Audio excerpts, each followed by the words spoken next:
Hello? There we go. What's up? What's up, friends? What's going on? We are gonna be working on a new attack today.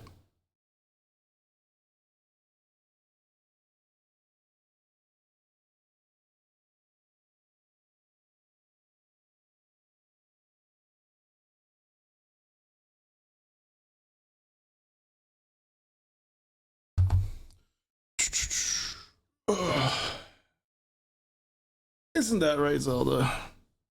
Meow meow. Meow meow meow.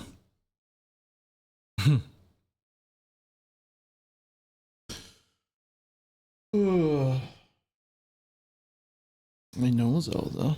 Yeah. She's like, it's time to be pet. So let's see, what are we gonna do today? We're gonna work on a new attack. I've been doing a lot of design stuff.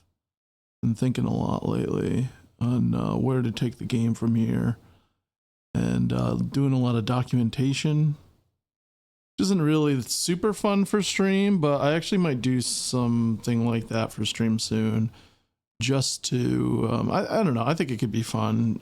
Maybe like when I get more people in or something like that, I can switch over. But I feel like I haven't actually got some good development done in a little while, so I'm actually gonna do something like that tonight. The attack that we're gonna do is very similar to one that we already have.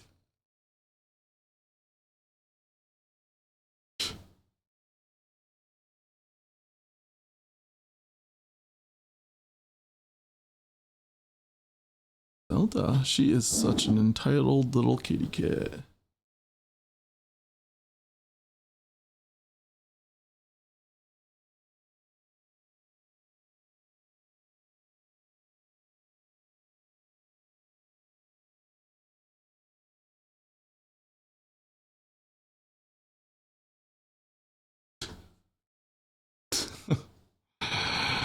Okay, so we have one attack where it's just like kind of like a punching attack, and I would like to create one that's similar but a little bit more themed to the Clug biome, which is the slime biome.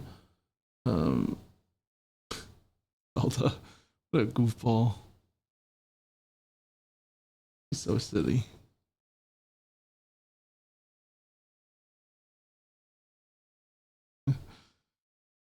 I can never get any work done with her.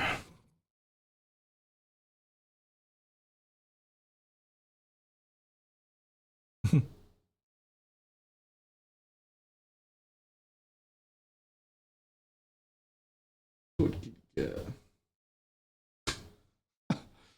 Okay. All right, Zelda. I gotta start working here. All right. So there's a couple things that we can do here. I think we're going to be doing a little bit of implementing and designing all at the same time here.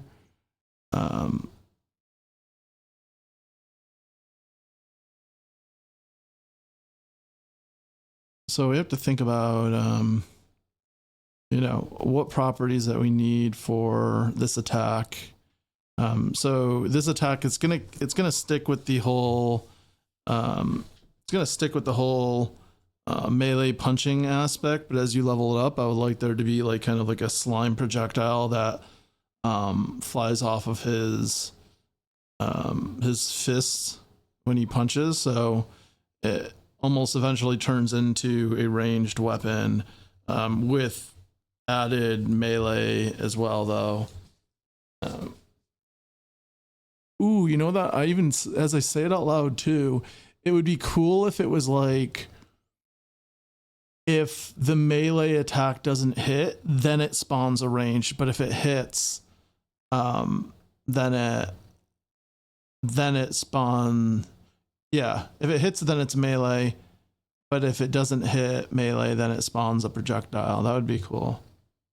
Zelda, can I help you? She looks at my hand and looks back at me. Oh, Zelda, you gotta waiting for someone to come in here and spend points on petting you. Sorry, you gotta wait for the channel points to come in.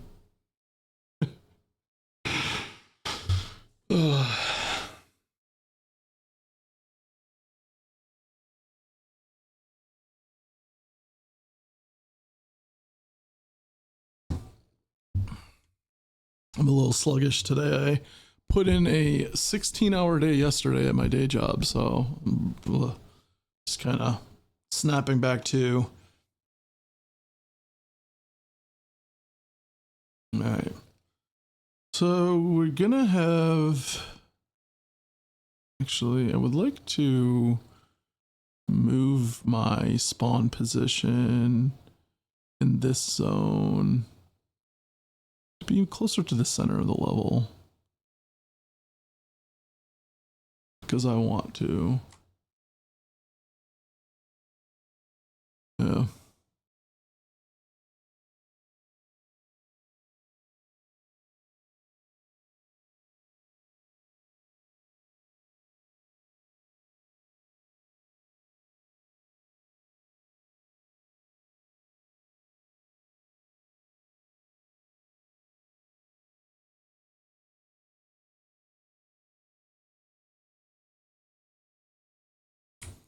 All right, we don't have a global lane here either. Like we need to. Oh, nice. I like how those walls look with the empty. Where's that? Oh, okay, yeah. No, that's the. Huh. Yeah, they truly. Oh, that's because they don't have the spectral. Oh, that's actually pretty rad. I like that. But I think he gave me a spectral texture for those guys though too that I'm not currently using. I'm probably no. I'm not gonna do it. I'm gonna get sidetracked if I try to work on walls right now. So we're gonna actually what I didn't want to do that. I should have. Well, actually, you know what? No, that's fine because what we need to do is we need to change out what character we're using here, and we're gonna duplicate one of the characters here, and we're gonna call playtest playable hoarder.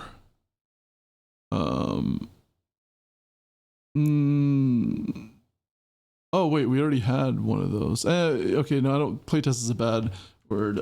Prototype player hoarder. That's a good one.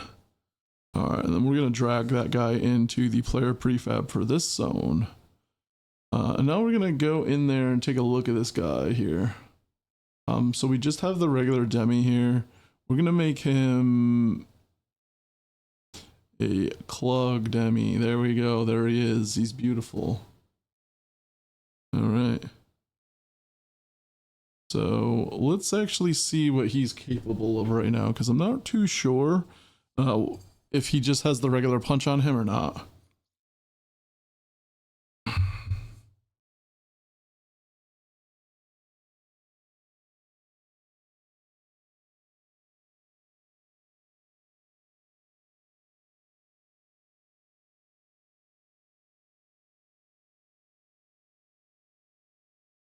I want to pop out my chat and see it in case anyone starts chatting. Oh, that's right. Okay, yeah, so he does just have like the regular punch. Cool.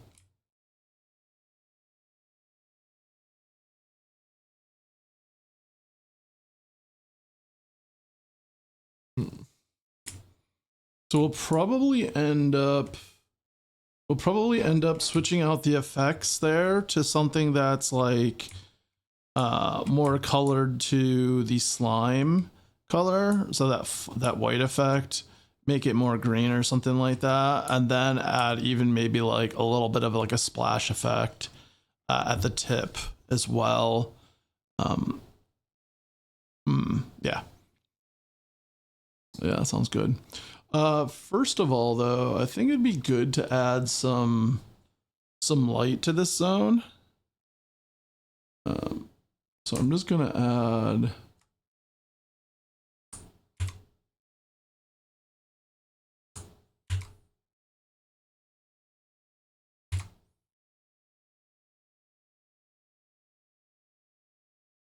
Okay. Let's see how that looks.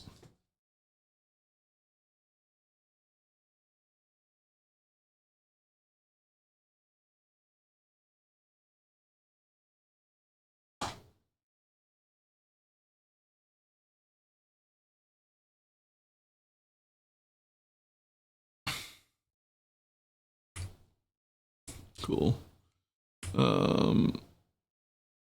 Probably be good to have even a little bit more light.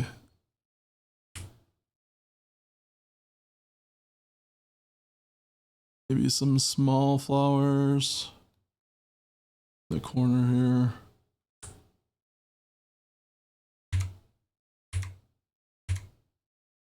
There we go. See how that looks. Oh wow, I didn't switch my monitor.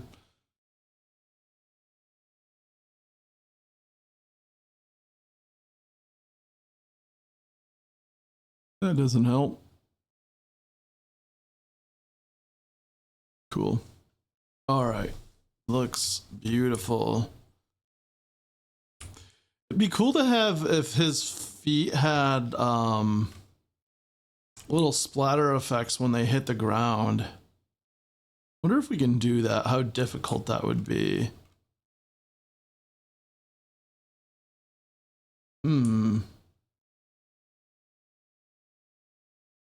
That would be cool to do.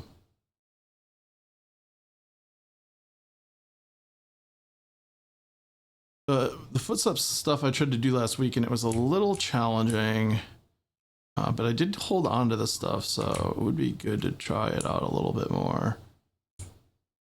I really like his like movement animation.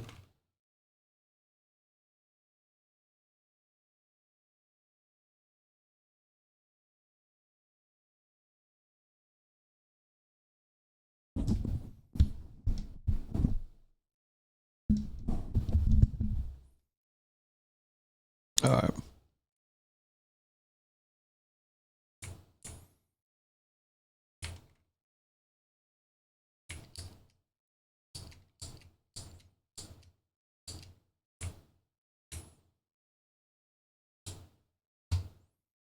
Need to add a dash animation too.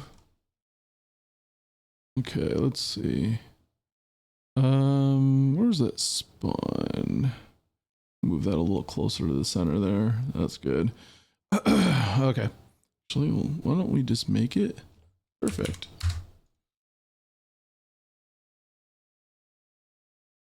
Okay.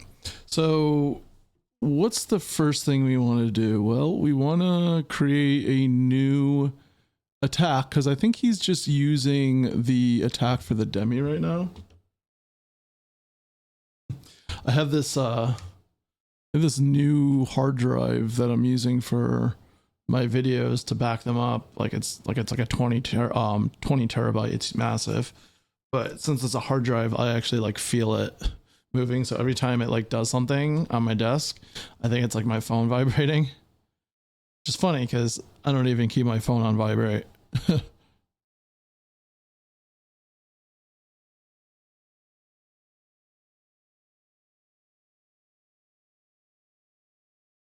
All right. Let's see. So abilities, weapons. Then we're gonna go to Klug, primary attack, and Klug weapon. Okay, so Klug weapon is pretty much useless. Just says right off the bat, missing some scripts on it. Yeah, so we might end up just trashing this. So I bet if I go to data, then clug strains. We go to arms. It's probably going to be referencing the demi. Oh, it's not reference. Oh. Yes, we're referencing the demi blood. Yeah, so we're not referencing not even the right weapon, but they're not even referencing the right config for the arms. So here's what we're gonna do. We're gonna clean up these arms here. Demi blood weapon, yeah, that's no good. And then clean it up here. I don't know what those sound effects are on there for, but we don't need them.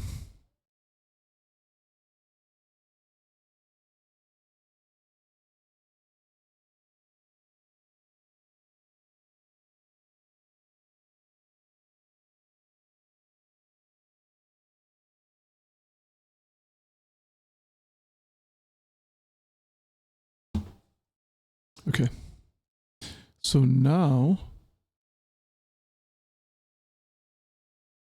we want to, I think it's safe to just completely delete this weapon. I don't believe we're using it in it. Oh no, wait, hold on a second. Actually, no, we don't want to do that. So that's not even the right weapon. That's the clug, the mature one. We want to do demi. Oh, okay, there is a demi clug. Never mind. There it is. And I don't know what the state of this is, but I don't think I've ever done anything different with that. So we're just going to go ahead and branch the demi blood weapon.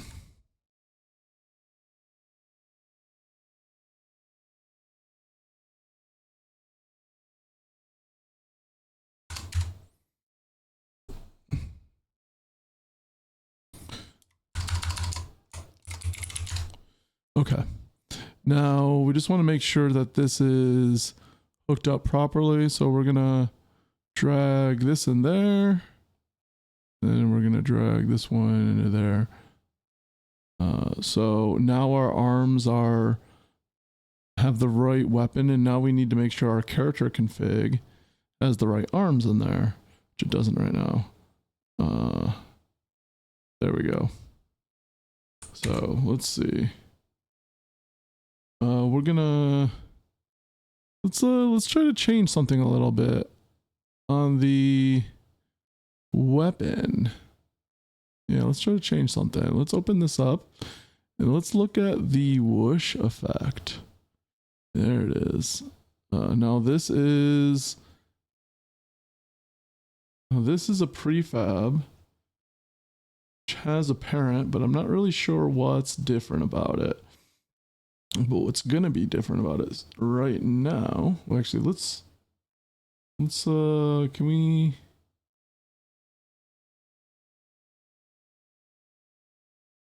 Okay. Let's try to. Let's see if we can change the color.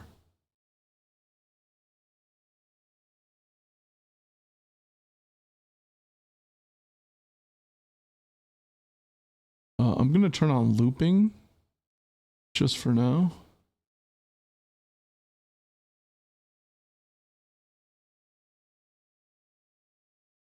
Oh, that's perfect. I like that. Okay, let's turn off looping. Kind of like a dark green for now.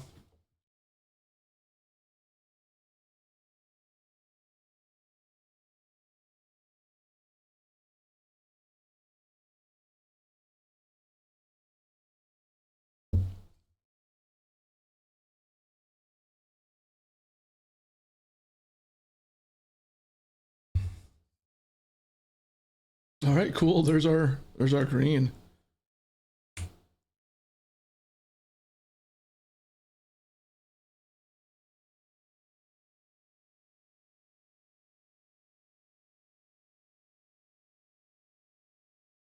Now this is like a small offset on the aim. He's aiming a little higher than where the mouse is. And I don't know what could be causing that. Because if I go in... Yeah, because if I go straight... yeah, if it's straight out... Huh. I feel like he shouldn't even be facing up when it's like that. Like 45 degrees is like there, not there. Huh.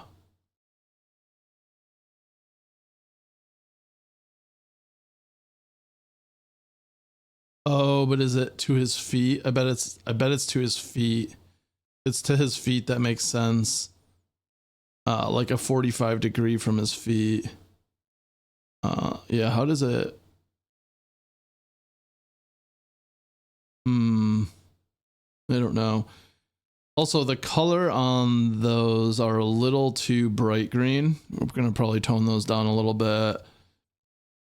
But let's try to screw around with these settings a little bit because actually I think that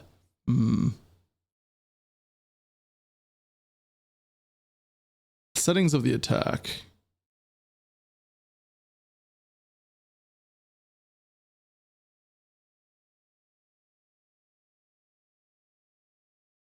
What am I looking for? I'm looking for the character.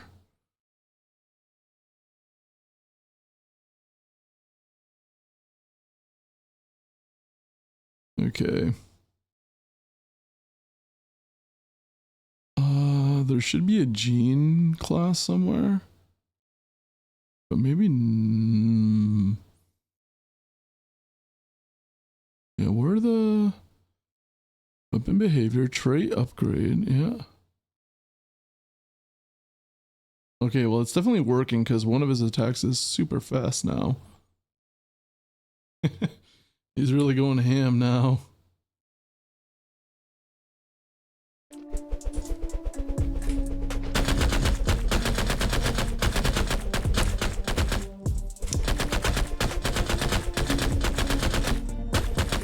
I don't like the sound of that noise that it makes when it hits that shield.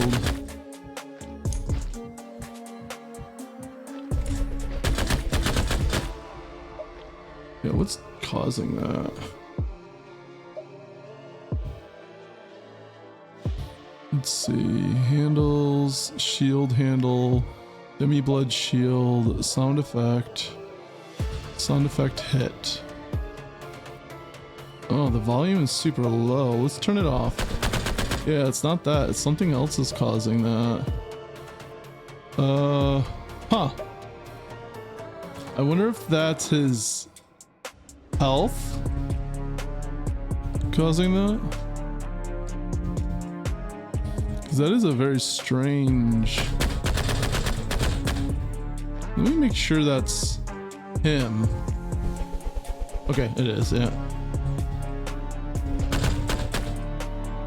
Yeah, that is not a very pleasant sound, whatever's causing that. Let's go into abilities, health. Let's look if there's a sound effect attached. No, but there's probably a damage. Oh, you know what? It could be the damage feedback. Feedback, damage, there it is. Oh yeah, let's undo this. No, I don't. Oh, actually, maybe it is. Wait, let's undo this one.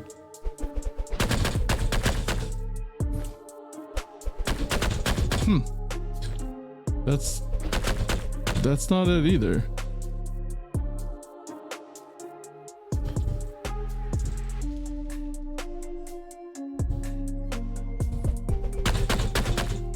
It's causing that noise.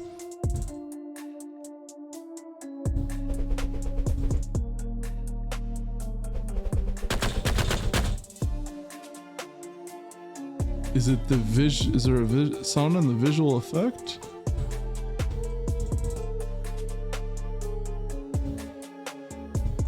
No.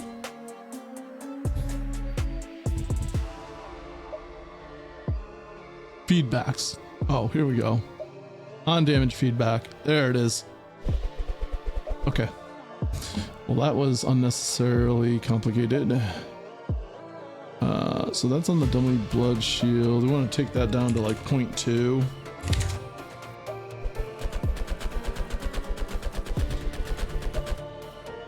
Why is it even sounding like that?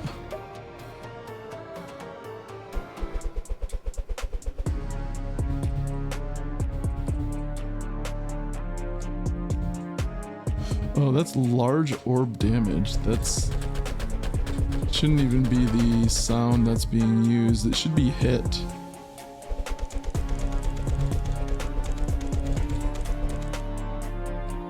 I guess we did that though. Maybe we did that on, maybe I did that on purpose in order to make it sound like it's hitting a shield. I feel like large orb damage. If I did that, I would want to like raise the pitch, like 1.5 and 1.6. Let's see what that sounds like.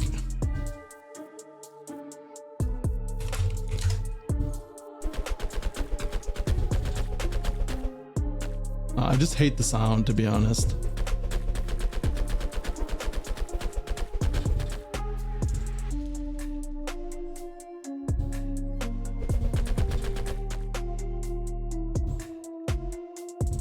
And I also feel like the pitch isn't making a difference either.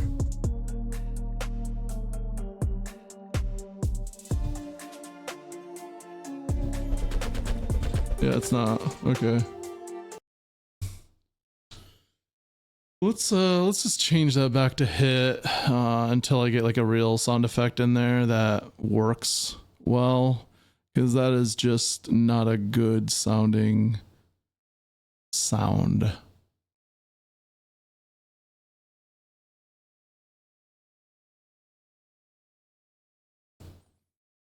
First of all, let's take that volume down to like 0.3, and then we can swap out that sound effect for this one. So that should fix it there. And then while we're at it, why don't we go back into that attack and lower the brightness of that green just a little bit.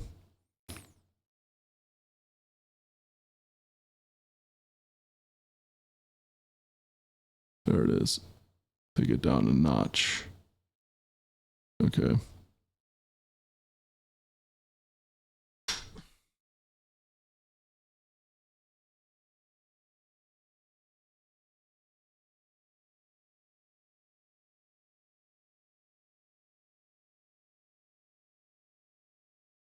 And I don't know why I'm so tired tonight.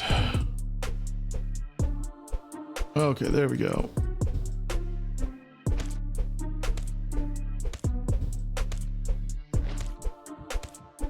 Also, I noticed the shield's interval is super low. B interval. Let's take another look at that. Didn't want to get this distracted, but here we are.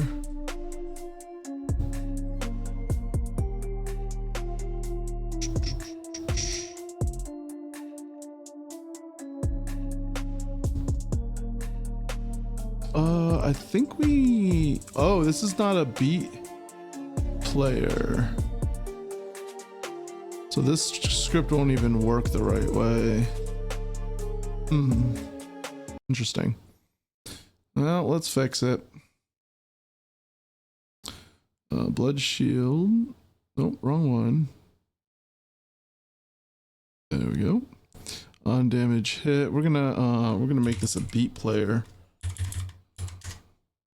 Oh, it doesn't like that. So here's what we're gonna do instead. We're gonna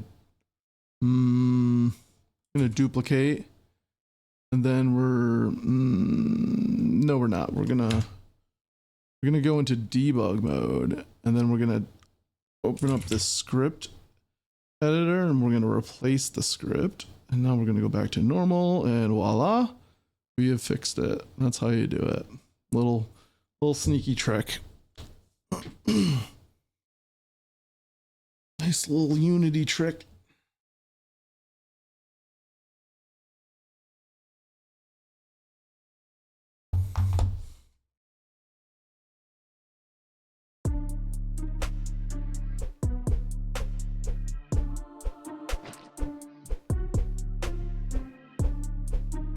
Okay, now it's not working at all. Cool. I think we probably needed to set the interval on that oh no, it didn't set, didn't save. Interesting. Oh, it did not save. I bet I know why. Probably nothing actually changed in it, so it didn't update the serialization. So if I, oh, okay, well, it really didn't like it.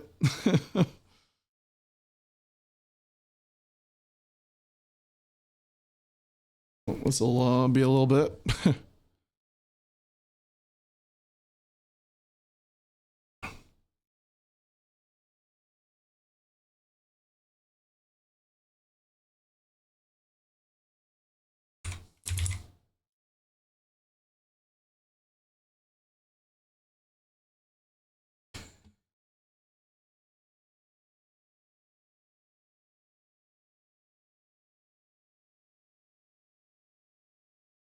Zelda, why'd you do that?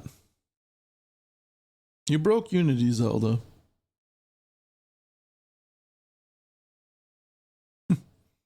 She's a cutie.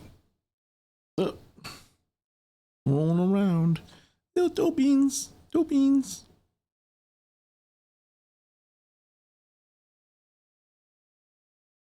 Alright. Let's I have a feeling if I try that again, it's gonna do the same thing, but I might be daring enough to try anyways. Let's see.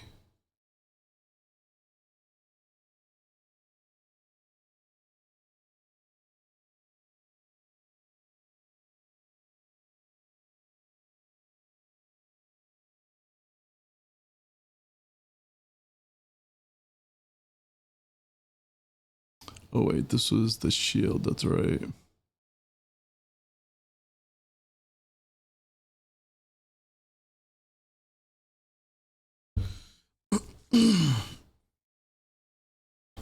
Yeah, what's using that on damage?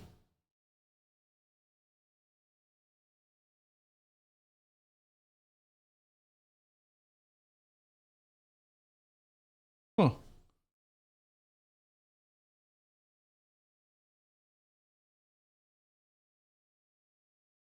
Oh, it's not attached to, oh, it lost the serialization anyways, so it doesn't really matter. Okay. So here's what we are going to do. We're going to remove this. Now we're going to, oh, and be interesting. So the problem is this comes from the top level. Ooh, am I going to break something doing this?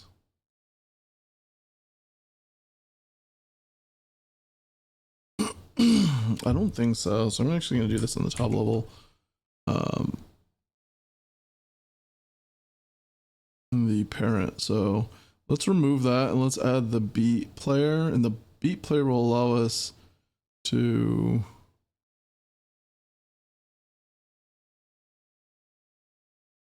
sync the sound effects with the music.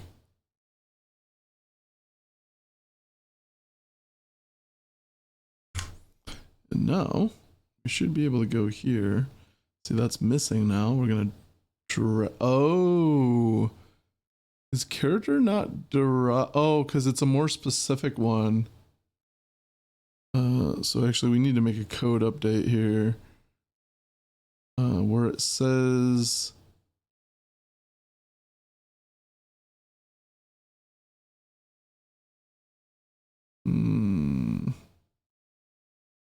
maybe it's in here. On damage feedback. Okay, we're gonna say, because I imagine character derives from beat player. Yes, it does. Okay. Oh wait, so never mind. Character is a beat player, so we didn't have to do what we just did. So I did all that for nothing. So never mind. Never mind. So what is the problem then? The problem would be that the blood shield has, oh, beat division quarter. There it is. All right. We gotta put that up to 16. Okay. Never mind, it's all fixed. I know what I did now.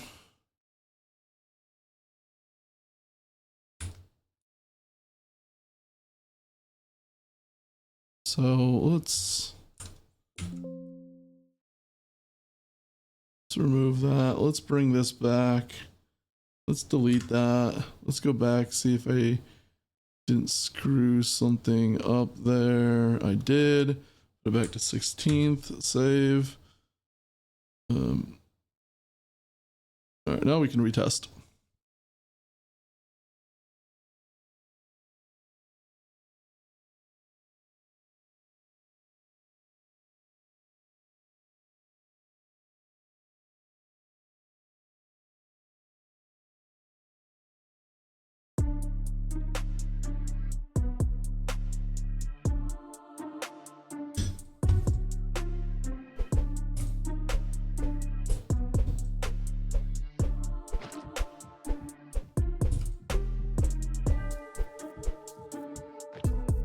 I think we lost the, okay, here's the thing. I think I screwed it all up. I screwed some things up that I didn't need to screw up. So I'm actually going to revert the shield.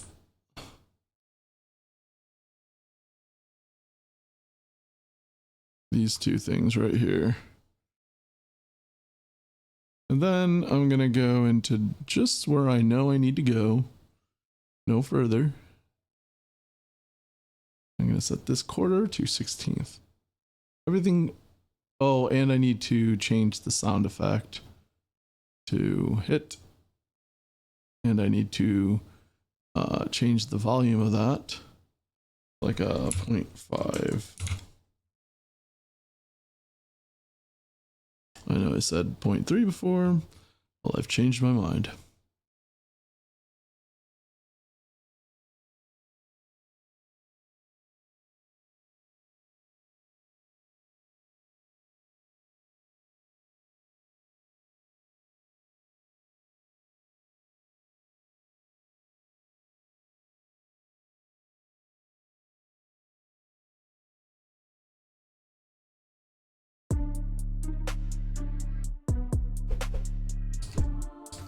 All right, let's see now.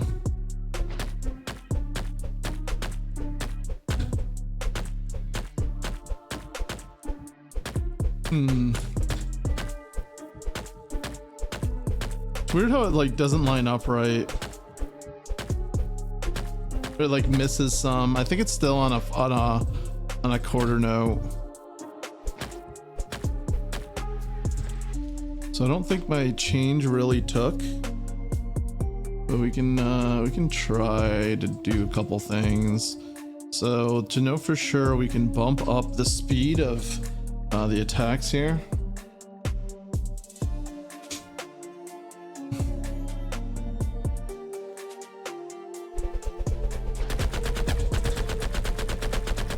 No, it did.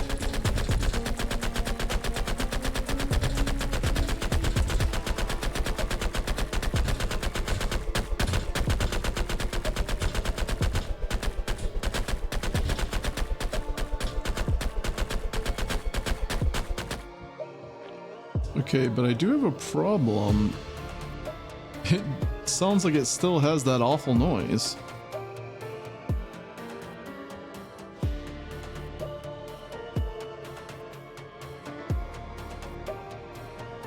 And it does. Okay. So we can still take a look at that.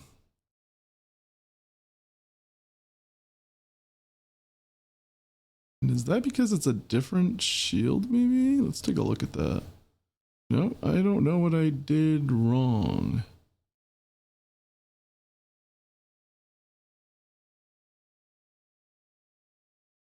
Swore I changed that. I guess I didn't. Or maybe I changed it at the parent and it didn't take. Oh yeah, the parents changed, but that wasn't interesting.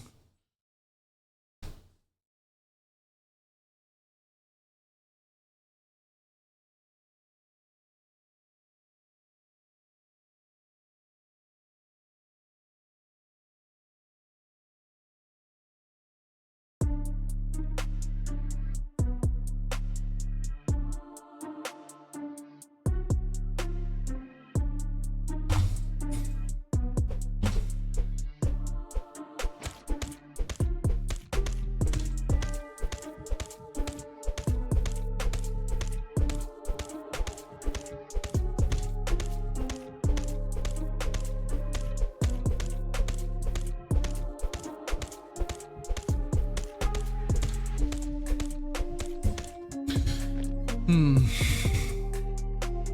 weird thing about like the hits being on beat is that they are a little delayed, and so they can kind of like sound weird sometimes.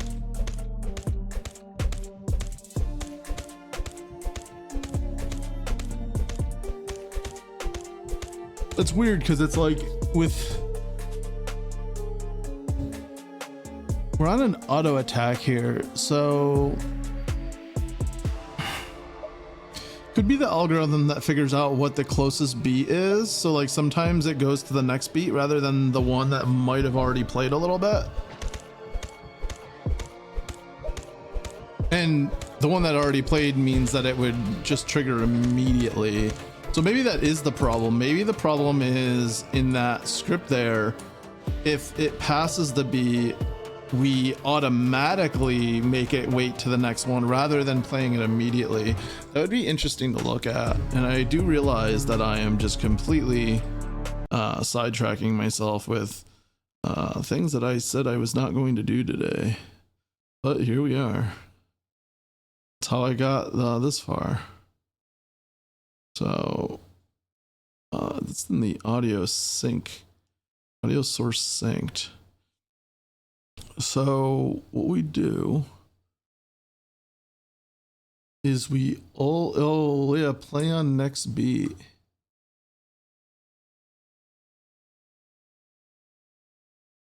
Okay. So here's the thing. That is the problem. That is what's going on here. But I'm not going to fix that now because I said I was going to do something else tonight, and I plan to stick by that. But I am going to write it down as a thing to do soon. Really, like I need to create a new list of things to do.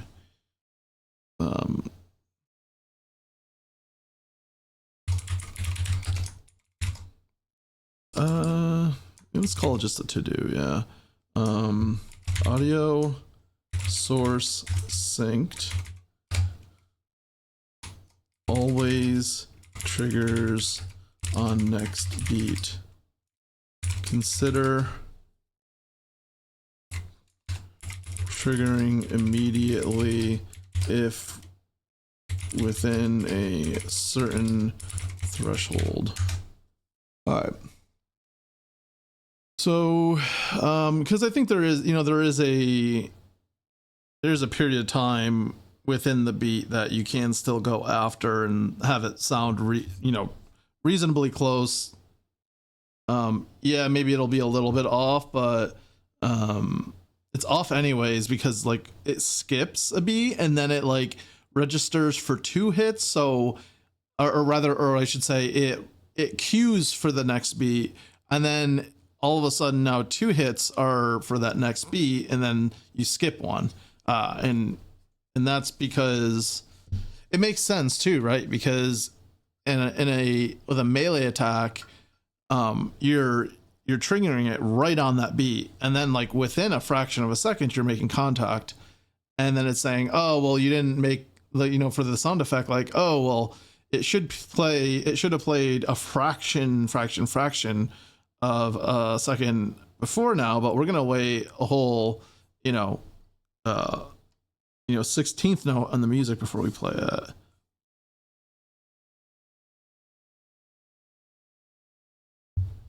Okay. And honestly, once you get to 16th notes, those delays aren't as noticeable anymore unless you're truly just like hammering on it, which I mean definitely can be the case. So I mean, I don't know, we'll see. I'll have to play with it and see how it goes. But we did have another task to do here, and that's this new attack. Man, I'm just like crashing tonight. I almost didn't stream at all, but I must push forward. And that was my last bit of coffee, and I'm not allowed anymore because it's almost 8 p.m.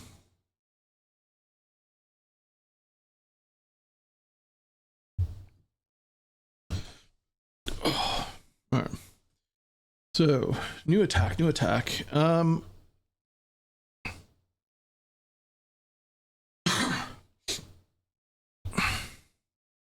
So this is one of those situations now where we have to potentially create oh man.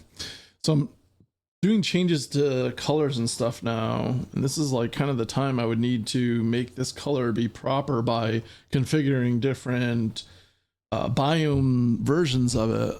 But Zelda's getting anxious again. She's getting restless.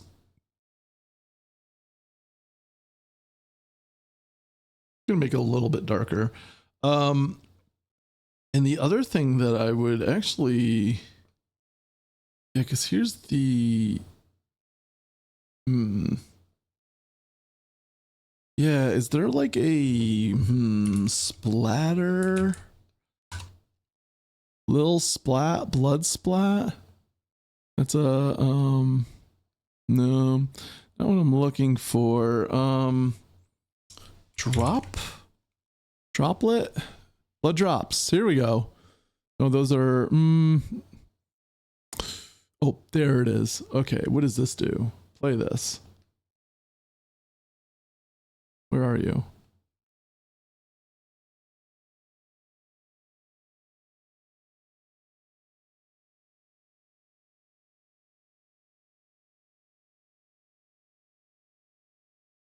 Huh. I think we're gonna copy this. And then we're gonna go back into that attack and see what we can prototype up real quick.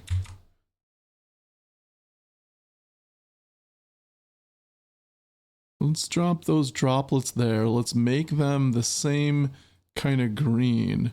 So now when we play, ooh. Oh, did we just stumble into something really cool? I think we might have.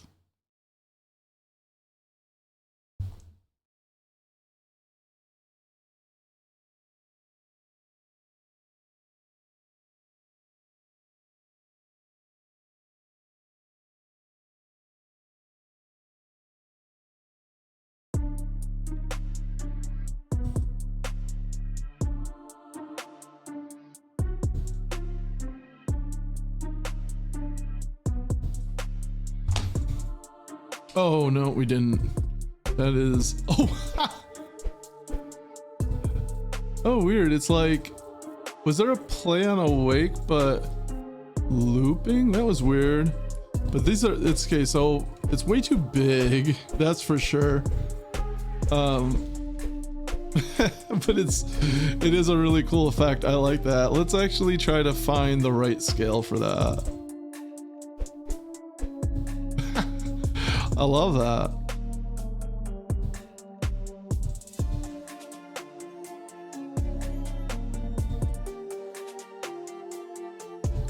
Whoosh effect. There it is. Okay. Let's see if this is affected by scale. 1.5. Ooh, that's so perfect. Now, there is a problem here, and that's that these have no physics, so they just fall right through the ground, which is not a good look. We'll probably have to figure out how to make it so that they fall on the ground. And maybe we don't want that too, because the physics might be a little expensive.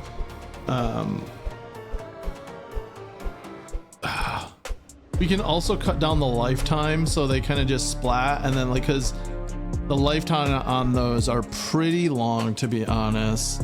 Let's take a look at that first. Start lifetime 0.1 and end lifetime is 1. So let's make it a 0.3 for both. Let's make it a 0.5. That's probably like the perfect place. Cool. Now we'll also want to give like a little different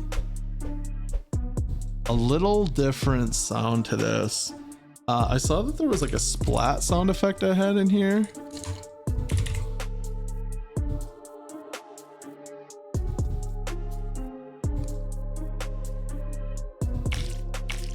Oh, that's the Higu splat.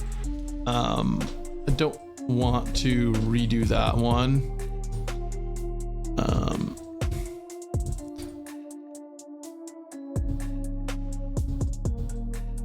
But we need like some sort of little splat sound, like you're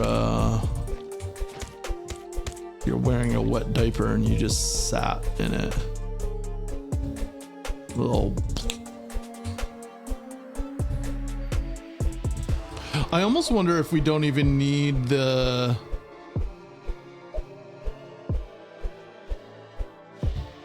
No, I think we still need the main effect, because that's what determines the range.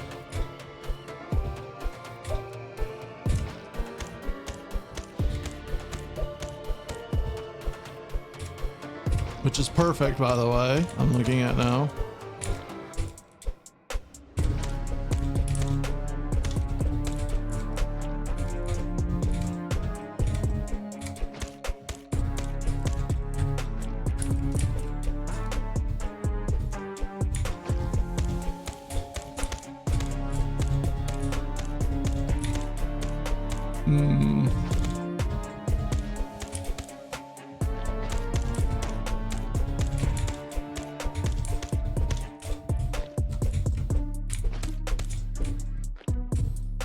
Okay.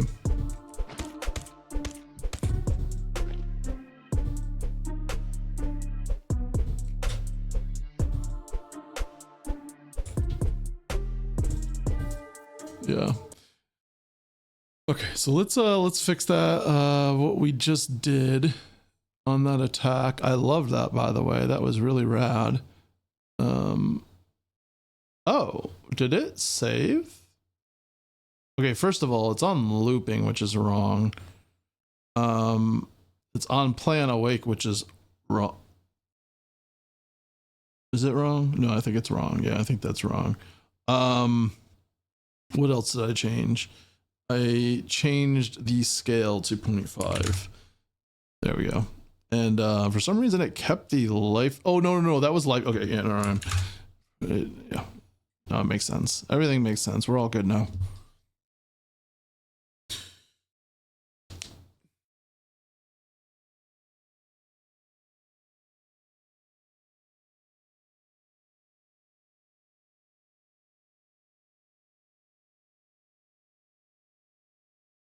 I was thinking of changing out the albums behind me soon.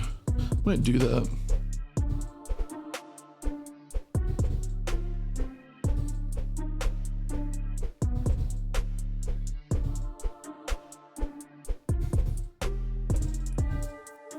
It'd be so cool if we can get that effect on his footsteps too.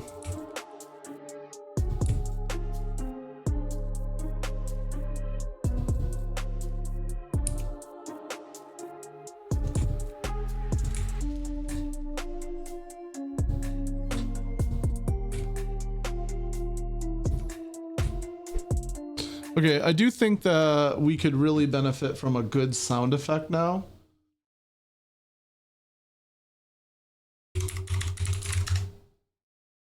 So we're just gonna go on free sounds and take a look at some things.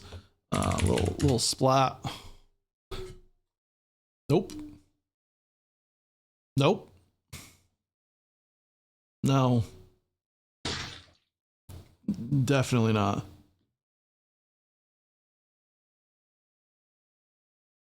Hmm. Hmm. Hmm.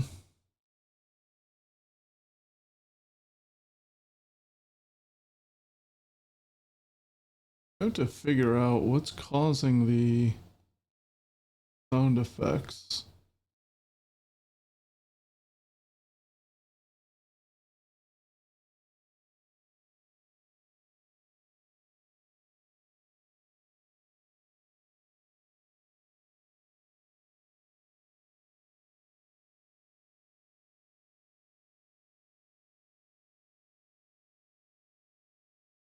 I'll never know. Actually, can I? I'm gonna test this.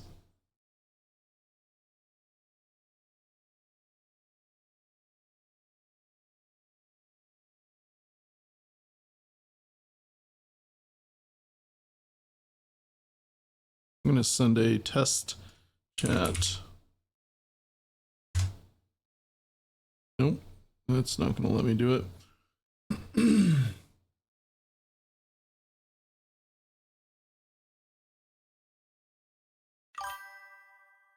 Okay, that did do it. All right, need to open up my mixer, my volume mixer, to see what is causing that sound effect. That is my internet. I don't know what I'm doing here. There we go.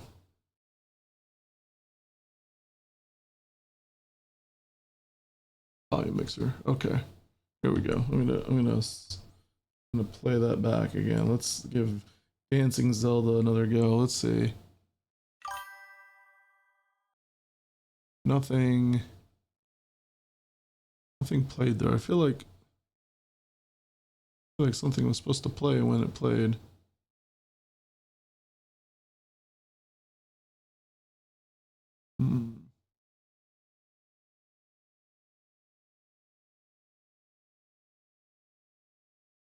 All right, we can tell if it's Google or if it's Google Chrome by doing this. Okay, it wasn't Google Chrome. Is it? Oh, it would be. Oh no, it would be Opera. Let's try again. It is Opera. Why are you the way that you are? I think it's because of the pop-out chat that I have.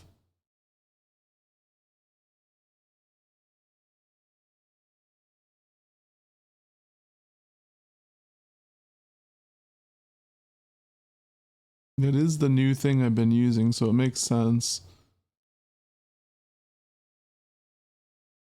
Turn that back on.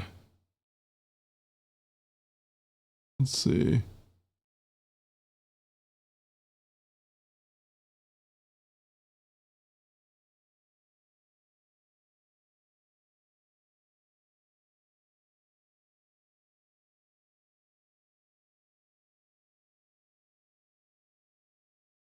Yeah, I don't know. I bet if I remove this and then we try again, I bet it doesn't do it now. Okay, no, it does. All right. I bet it's this page.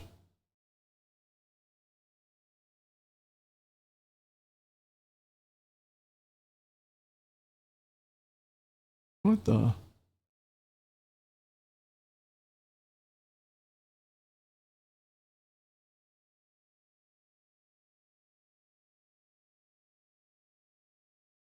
All right, we're gonna try something else here. What is making that sound? Oh my gosh, my all right, I'm gonna kill that. Hold up, I'm gonna try something else now.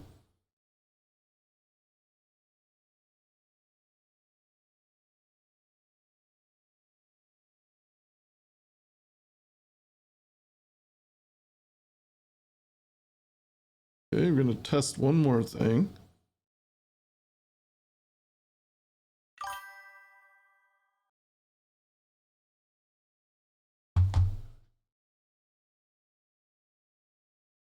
So even though I muted Opera, it's still doing it. I'm gonna mute Opera one more time. Try that again. That's crazy. Something in Opera, even though... How many Opera windows do I have open? I only have one.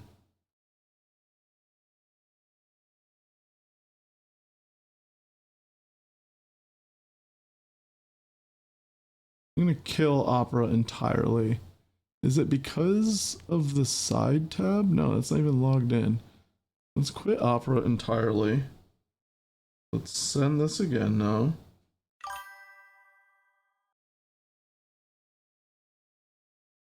Okay. It's gotta be Streamlabs then.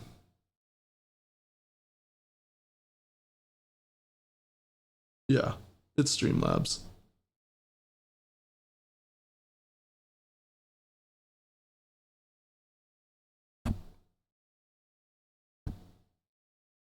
Or maybe not. I don't even know. This is crazy. This mystery sound coming from nowhere.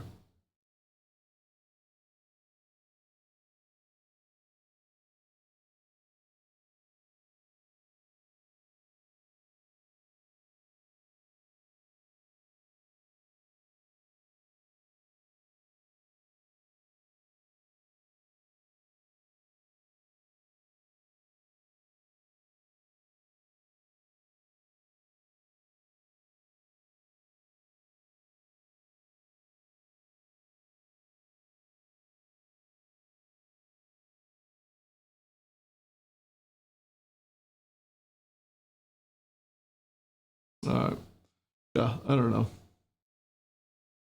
We're just gonna keep going.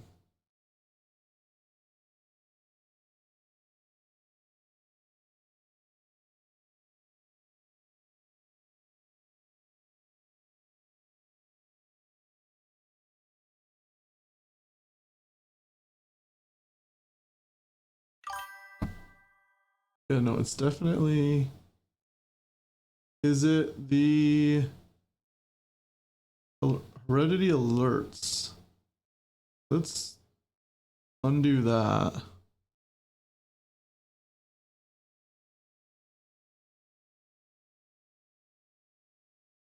That might have been it.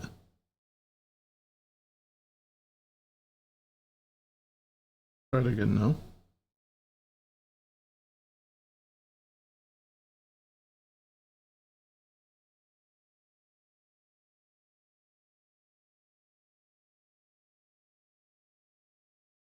All right, whatever. I don't know what it is.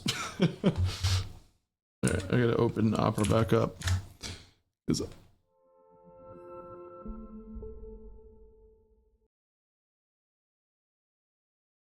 That's where my Twitch stuff is.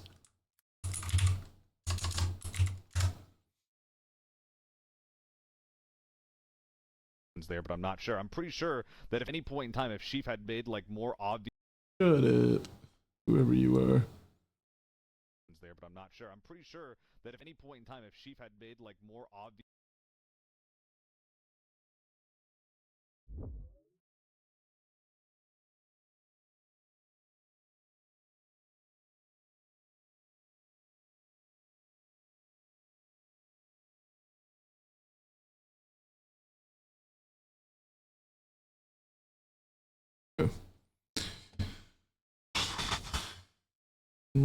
Let's see what happens again now. It's gonna probably play.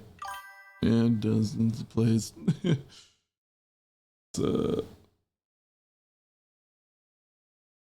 One more time. It might be those alerts actually. Which comes from over here.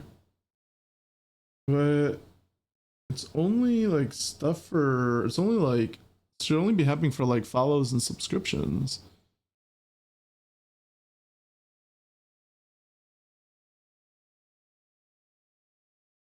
I don't know why it would be doing it for just chat. It's never done it before. No, it's not that. Okay. Okay, whatever. I'm over this. All right, let's get back to what I was trying to do. Just pick out a sound effect for this attack.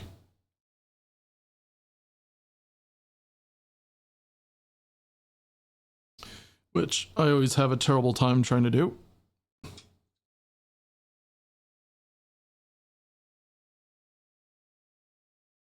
Yeah, these are all terrible, terrible sound effects, and I guess that is what you get for free.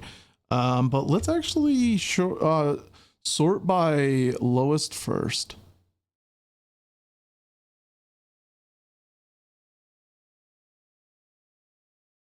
These are not splats. Ooh. It's a little high pitched, but we might be able to like lower that.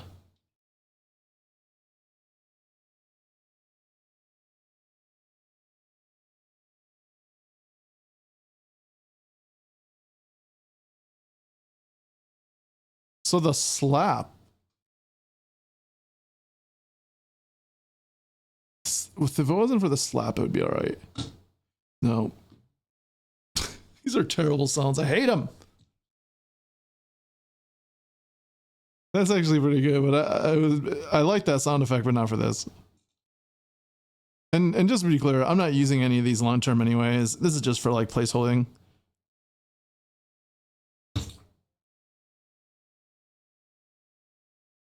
Oh, come on. That's not bad. I didn't like that one.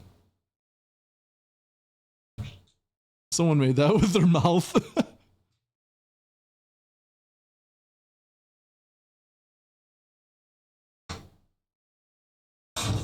I don't get like some of these like, oh wait, that says egg crack, and I don't. That's not even an egg crack. That's like someone was just like egg crack. All right, we got it. Put it up. Put it up.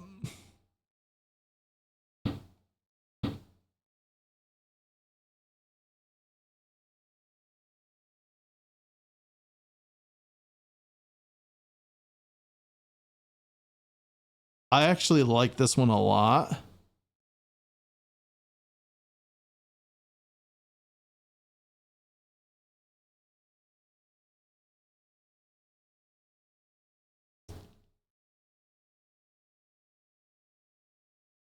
Ooh, that's it right there. Okay, this is the sound. This is definitely the one. I have to log in.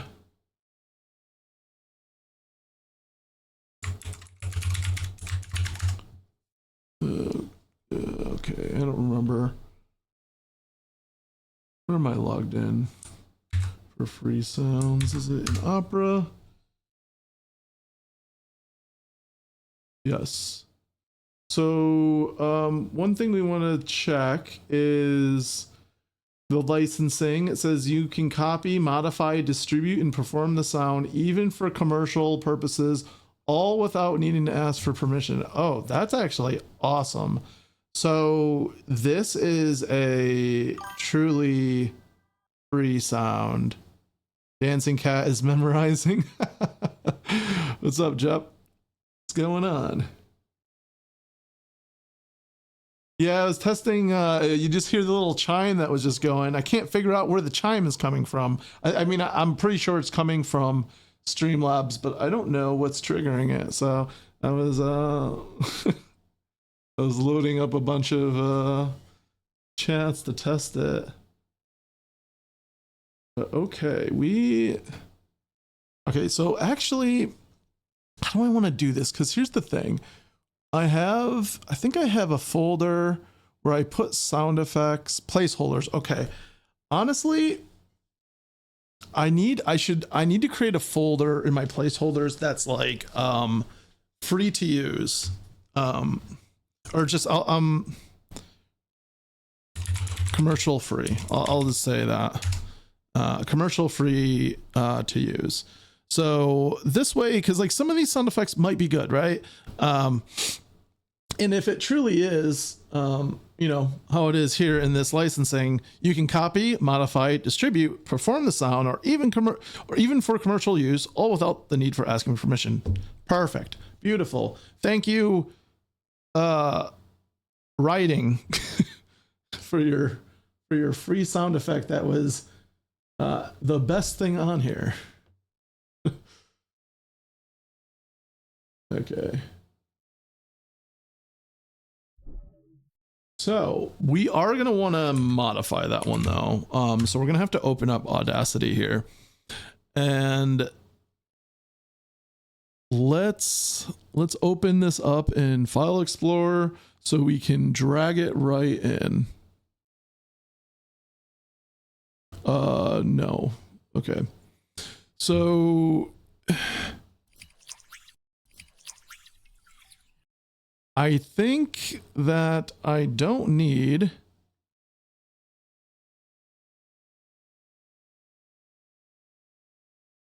up to like here. Let's try that.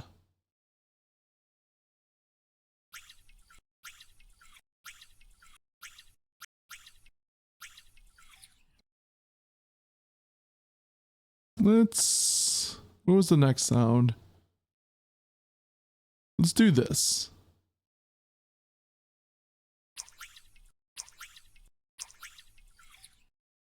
And let's cut off the ending.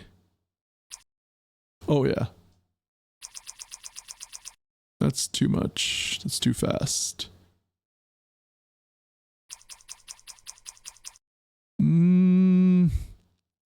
How did I do that when I was playing it before?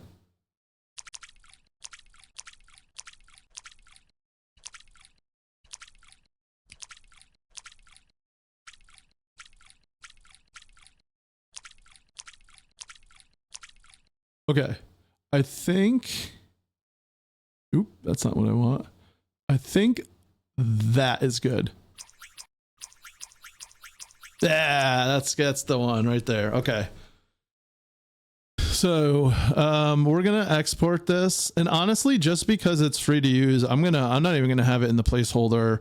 I mean, I get like if I don't like it, I know I can change it, right? So we're just gonna call this Demi Clug Punch, and we're gonna export it. Do I want to, I might need to fade. I might want to fade out this part here just so there's no clipping. I actually am going to do that. How do I do that? Here we go. Fading, fade out. Yeah, sure.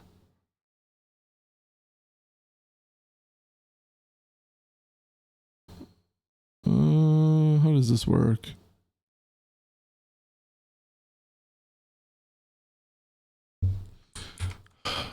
I need to figure out how to use Audacity. Ironically, I'm better at more complicated sound software. All right, I'm not going to worry about that right now. I'm just going to actually test out the sound in game right now. And to do that, oh, we need to move the. All right, let's see. It's in abilities, weapon. There we go. We need a new folder called audio. And I'm gonna drag that in there.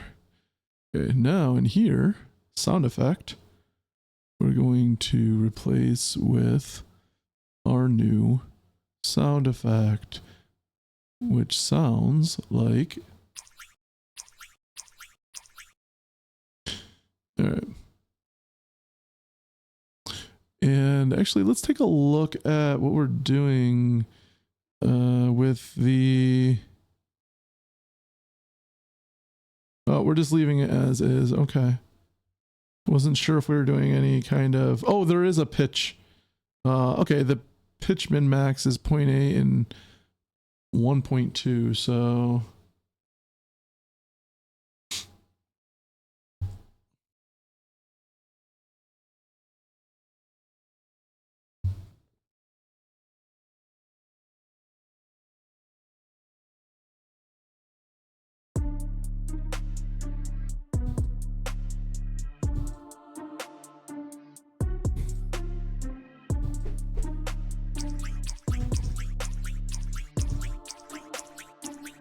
That's weird.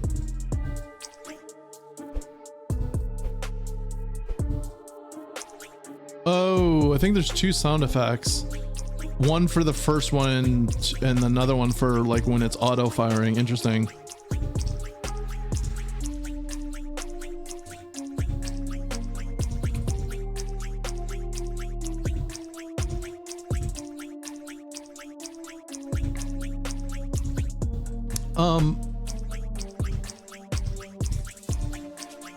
There's that little whistle at the end. I actually don't know if I like that.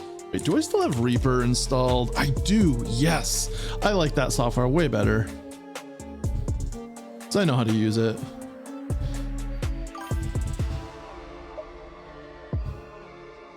Why does the sound effect kind of match the beat? Because it actually does match the beat. Everything, all the sound effects in the game, all the actions, everything are on beat with the music. So it shouldn't be kind of, it should be precisely.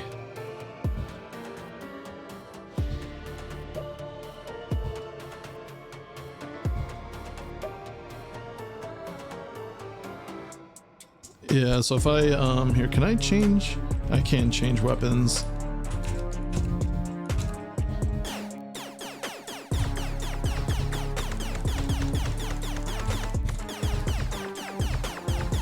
So it's like, you can hear there's a beat of the like the laser firing, and then when it hits the wall, there's like another sound effect.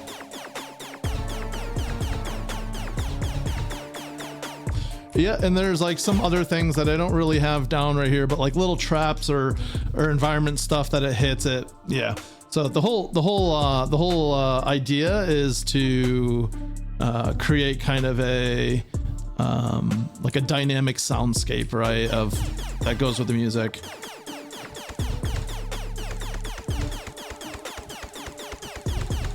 That's actually on the offbeat right there, but it's still on. It's on offbeat. But yeah. Also, welcome Genesis. Thanks for stopping by. I've been working on this game mostly solo. Got some people who, some talented people who help me out here and there, but for the most part, just me. Day to day, just me. And thank you very much, Genesis. I appreciate the follow. Are you a game dev yourself, or are you just kind of interested in the in the process? All right, so actually I'm gonna go back to that attack. Okay. I don't think I like the two-part sound on that on and off game dev stuff. That's cool. That's cool.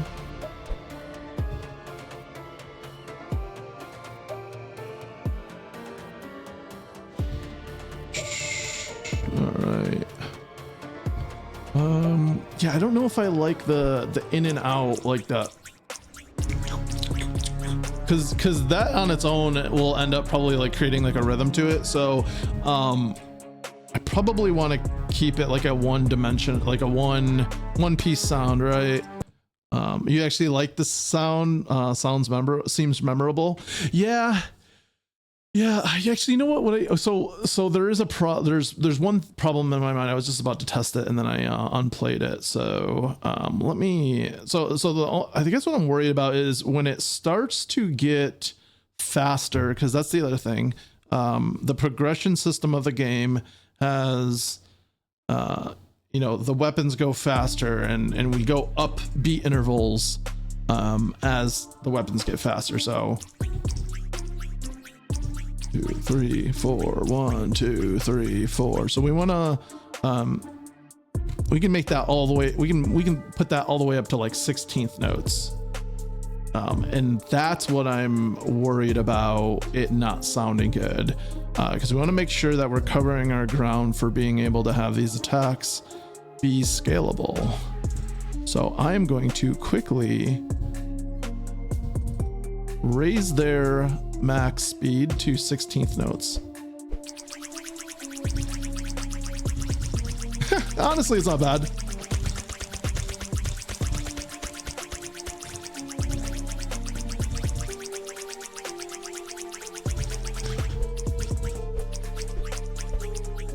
But it, yeah.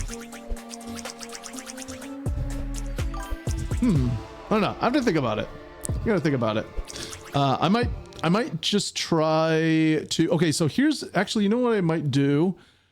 I might try to lower the second half so it doesn't cut through as much. So here's what I'm gonna do. I'm gonna open up this. This might sound weird, but it sounds like a guy rapping. Yeah, no, I mean, the whole idea behind it is so that it's just always like in rhythm, and as you're playing the game, like there's some, because like that's just like the attacks going like straight, you know, like constantly, right? But when you start dodging and start shielding, it breaks up that rhythm, and you can kind of create some interesting beats with it. Actually, I can even show you what I mean. Let's see, audio file, there it is.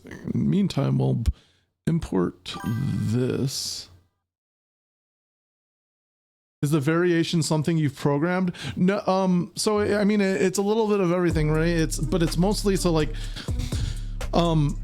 left hand does the left arm, or I'll say left click does the left arm, right click does the right arm, and then on controller it's the triggers. But I also have this other thing in when you point the analog stick, it auto attacks, just goes off, because most of the time you want both attacks going at the same time anyways, right?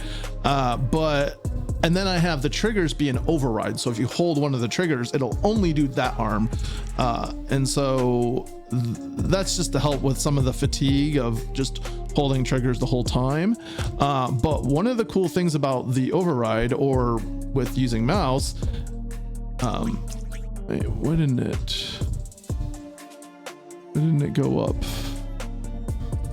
Oh, because I'm on the wrong character. Just cranking the speed on them again. So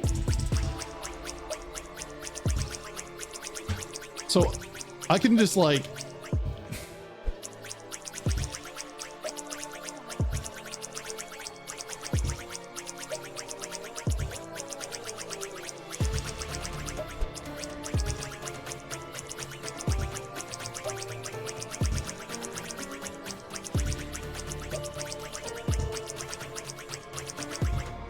kind of make my own beat. Now you can't do that. Obviously, it's not something that, like, that's not something you're really gonna do like dynamically, but if you're just playing and just wanting to vibe, you could, right? But the idea is more that as you're attacking, you're dodging, shielding,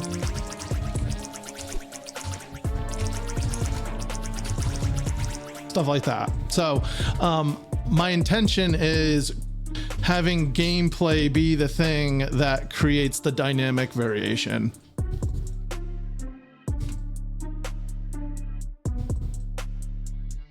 Jeb, thanks. I appreciate that. Yeah, it is something that I don't know, I just thought was cool, and the whole concept of my game that I'm trying to do here is just make a game that's fun to just vibe with, and something that's you can turn your mind off at the end of the day and just vibe to. I'm trying to bridge the gap between games like Hades and games like Vampire Survivors, where you know, Vampire Survivors is a really great game to just kind of casually just zone out to, but at the same time, sometimes for me, and this is no shade on Vampire Survivors at all, I love that game, but sometimes there's a little more to be desired, like gameplay wise, right? So, and then at the same time, game like Hades, it's like you really got to focus and you really got to like do your best, right? If you want to get anywhere with that game. So I'm trying to like bridge that gap of roguelites and casual, more casual combat type games. And while I'm doing that, I'm hoping to just add these elements of just feel good, where, you know, the music and everything's in beat, you know, like you don't really have to try to make all the things in beat, or there's no rhythm input. There's no like timing anything in this game. At least not yet anyways. I don't plan to put anything on that. Like all the rhythm stuff in this game, I'm currently planning to keep dynamic in the game all on its own. No input from the player to have to do things on beat. It's just more of a feel good vibe. Okay. So if I fade this,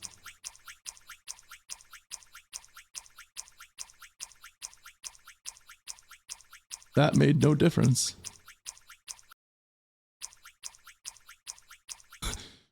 Why did that fade make no difference? Oh, I see. It makes it's such a small difference. How do I control the, man, I went to Reaper thinking I knew it better, but now I'm realizing I don't know it better. Let's see. Oh, I know what to do. If I was to reduce,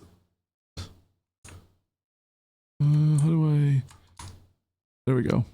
There we go. There we go. There we go.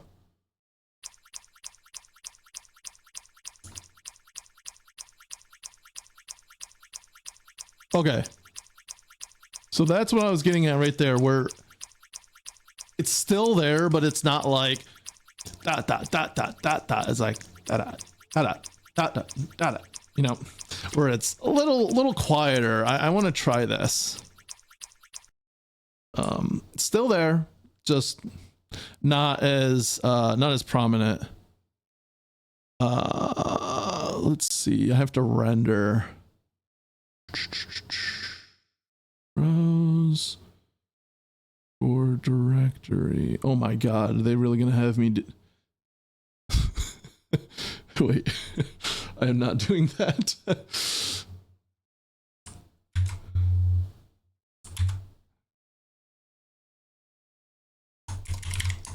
Demi Clug Punch 2.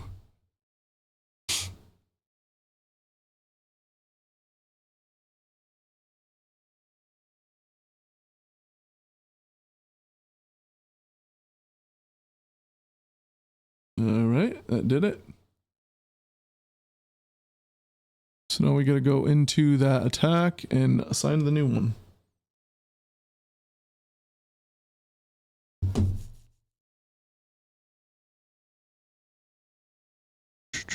Where are we? There we are. Okay, let's hear it in here. Okay. Okay, yeah, I think I'm gonna like this better, but we'll see.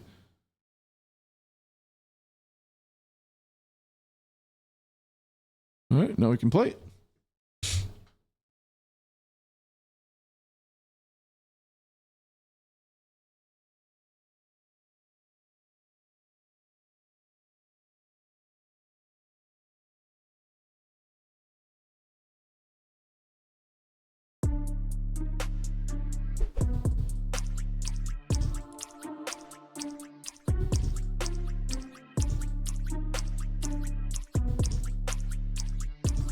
Yeah.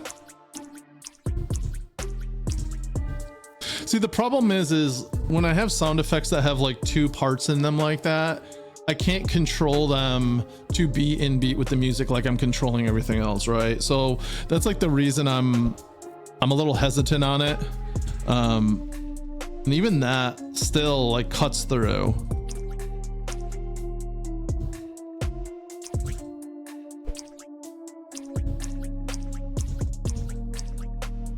Okay, one of the things I forgot to do was update the sound for the first one. So I actually have two. Why does the instant one have? Oh, weird. Oh, I get it. Yeah, so I actually have two sound effects per every weapon. And not two sound effects, but two ways I play sound effects, because the way it works is I still want the combat system to be responsive. So when you first press the button to attack, you want the attack to happen immediately, and you want it to sound like it happens immediately, or else it just starts to feel bad. So that first attack I always do just immediately, and it's okay if that first one isn't on beat, because you don't really notice that it's not on beat. And so after that, if you hold the button down, then it goes into auto attack. And then from there, I'm able to, from then on, anticipate the auto attack a few frames before the beat of the music. And that allows me to actually load that sound effect onto the hardware and schedule it to the music. And that way, and that's why I'm able to make this whole system work in the first place, right? Because if I wasn't able to anticipate sounds, I wouldn't be able to precisely schedule them to the beat of the music. You know, if I had to just, because otherwise it's just going to what your input is, and your input's never going to be on beat, right? Even if you try, it's not going to sound perfectly on beat. So I do a little bit of like anticipation, and that's why it sounds so precise. Yeah, and not only that, but it's like FPS is, you know, it doesn't even matter if you're 60 FPS. The bit rate for music is so much higher, right? So if and like the ear can pick up the difference in sound for quite a small window of time, smaller than a frame, the ear can pick up. So you know, especially if you're like 30 FPS, like that's when you can start to pick up on the difference. So that's where scheduling to the bit rate rather than the frame rate really becomes essential. So that's right now. Okay, I do like that better than the other one. It's a little more subtle, but I am going to bump up the speed again, just to test it out.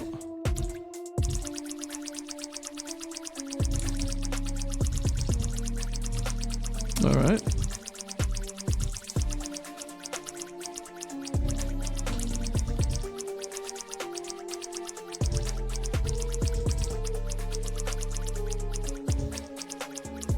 Okay.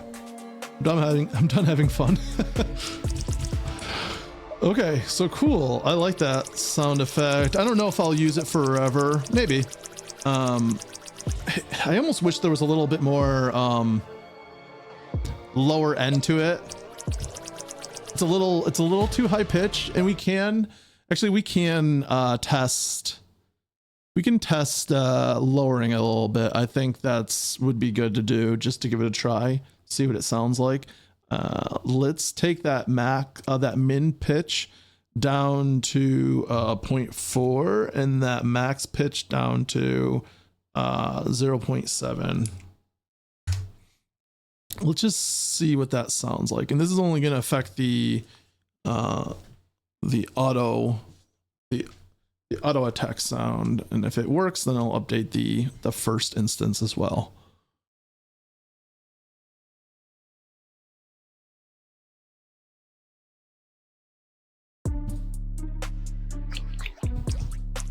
Oh no, I hate that.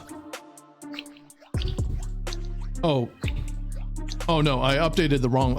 I did that opposite. I updated the first one.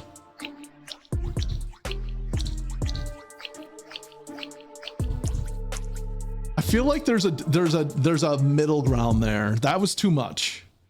That was definitely too much. So what are we gonna do instead then? We're gonna min's gonna be 0.6 and max is gonna be 0.8. I'm gonna try that. 0.6 and 0.8.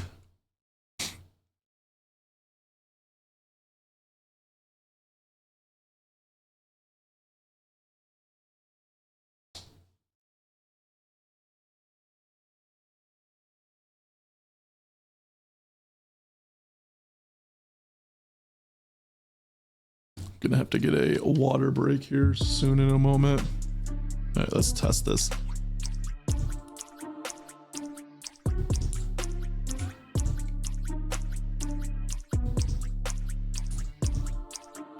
I don't know.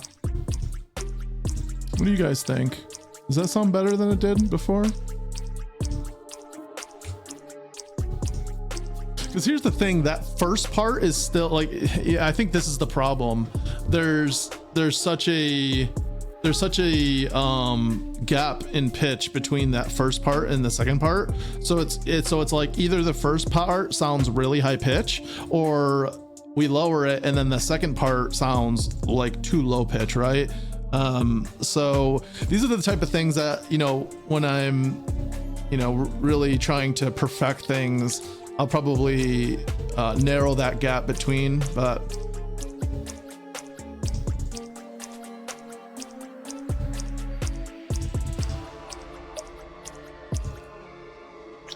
all right. Actually, I think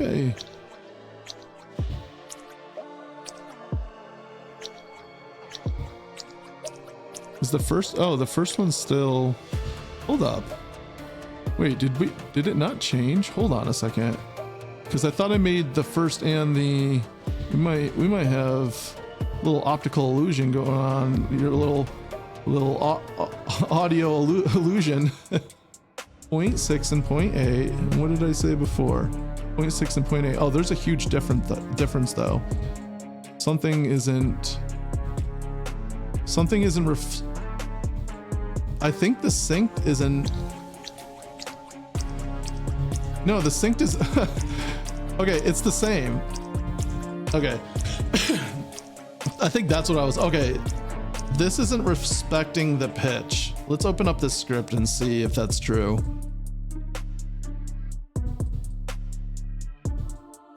Beat division clip. Oh, yeah. We're not passing the pitch into the sound manager. Oh, you know what?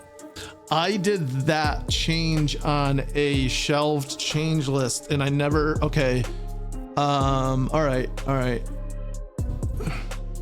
Let me try to dig that up. It's when I was doing footsteps. There is a, yeah, right here. Pitch. Yep, there it is. Yeah. This is the change I need right here. So I'm going to pull this in. Is there a way I can just apply?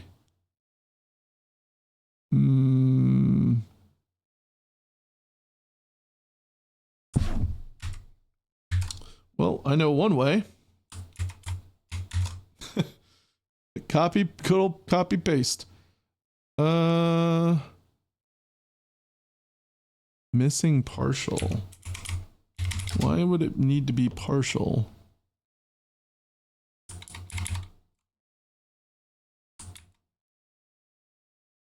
Class. Oh, I didn't copy into the right one. All right. Now this should have, yep. That has an issue now. Pitch is after volume. So now we're gonna pass pitch into there, and now we should have something that works. Cool.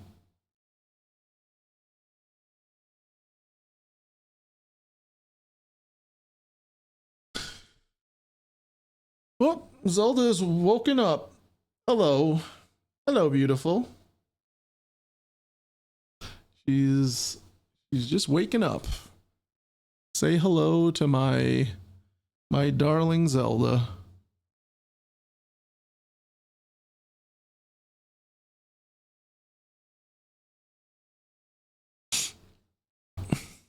Okay. Oh man, I've already been going for almost 2 hours. That's flown by. If I finally woke up. Nice.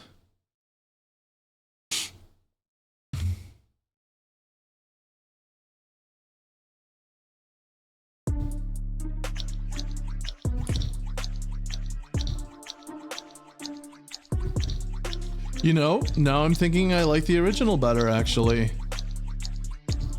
Still, yeah, it's something, there's something not right about it. I think it's just out of key with the music, whereas the other one was probably more in key, even though it was like higher pitch, it didn't sound as good. Like it sounded a little too high.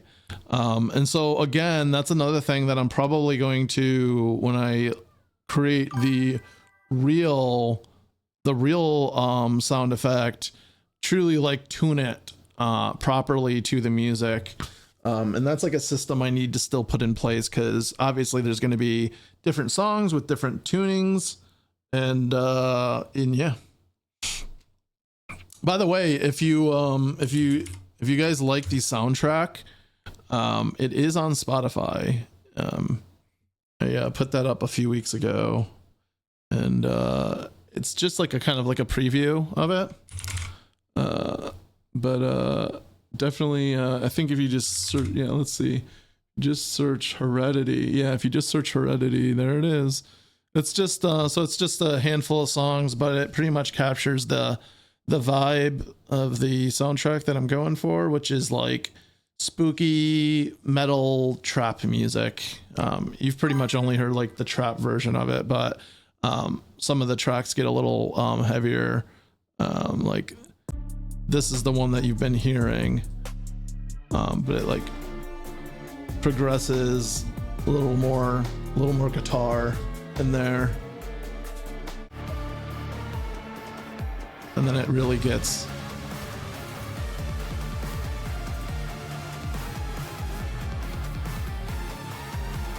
yeah,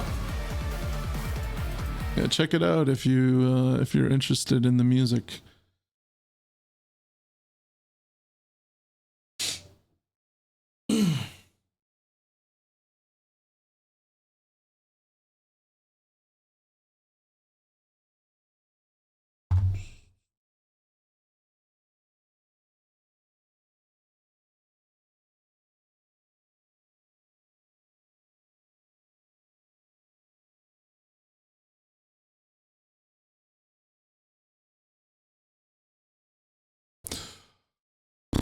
All right, now what? Okay, yeah, sound effect too low. Yeah, because before it was truly just at 0.1, and we went a little lower. So let's still add a little bit of variation just to see.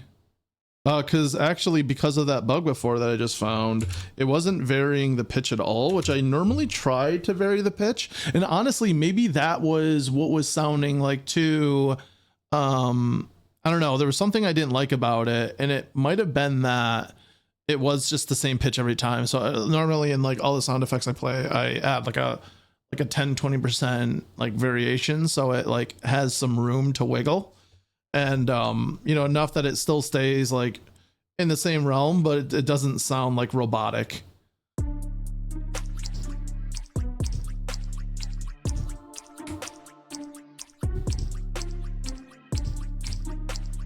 Okay, so that's like a 20% change there to the original, up to the original and down 20%, which I might still raise a little bit, but let's speed up.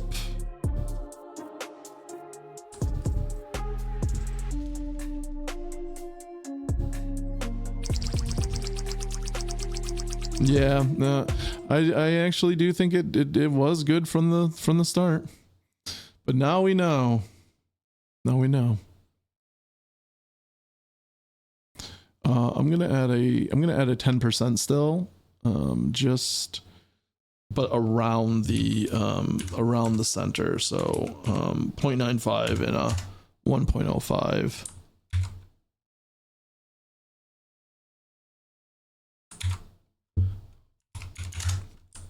Okay.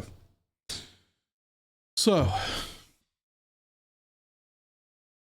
what now? We have a decent sound effect. We have a decent visual effect. Now there's a couple different varieties to this attack that I would like to do. Hey, Zelda. Look at her.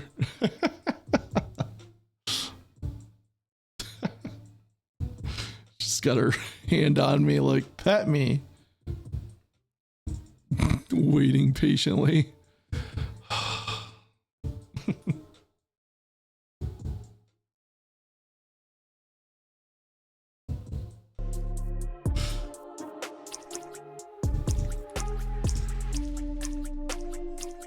Yeah. So I think what's happening here is that sound effect is actually in tune with the music, which is why it sounds right.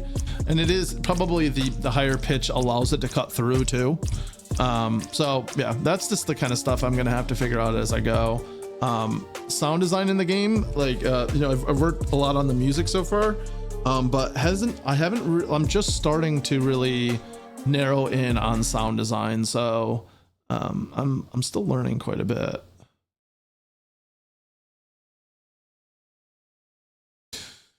Okay, so actually let's open the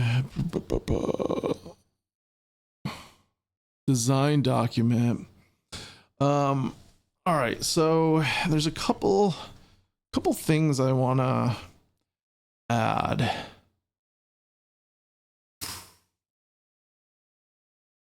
Couple special properties about this attack that I want to consider. So I have this idea that after you level it up to a certain point, it's still a melee attack, but if the melee part of it doesn't make contact, then actually a little ball of slime comes off of the fist as a projectile. So it's kind of like a melee projectile hybrid, where if you're in close enough, you can melee, but if you're not, you can still kind of fire it off.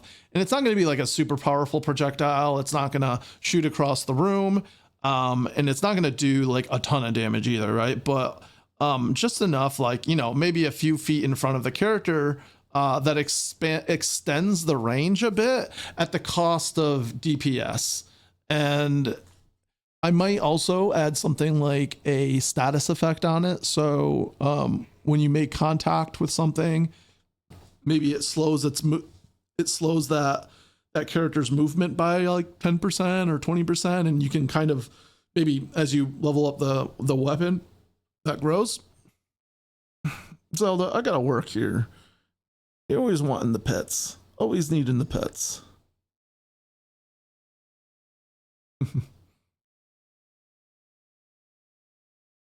You know what? I am going to run an ad break. I'm going to fill up my water bottle, and I will be back in just a couple minutes. And you know what? I'm gonna put Zelda on screen. Hopefully, she doesn't just run away. I need to make a I need to make a view where it's like literally just her. All right, I'll be right back.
Zelda view, that's right. She's just chilling.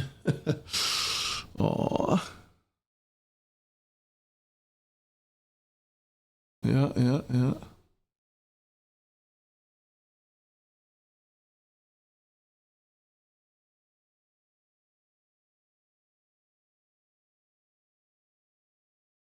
Dev, are you a game dev streamer?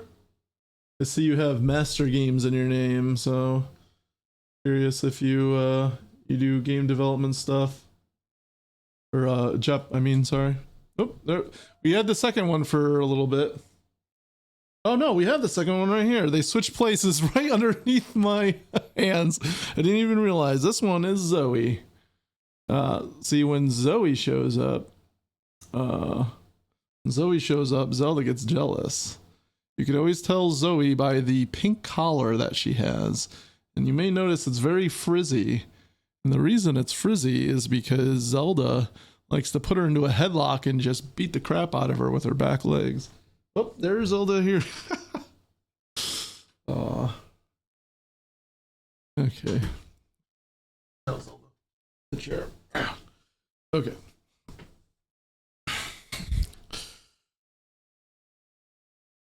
Need to. Here we go. All right. We're back.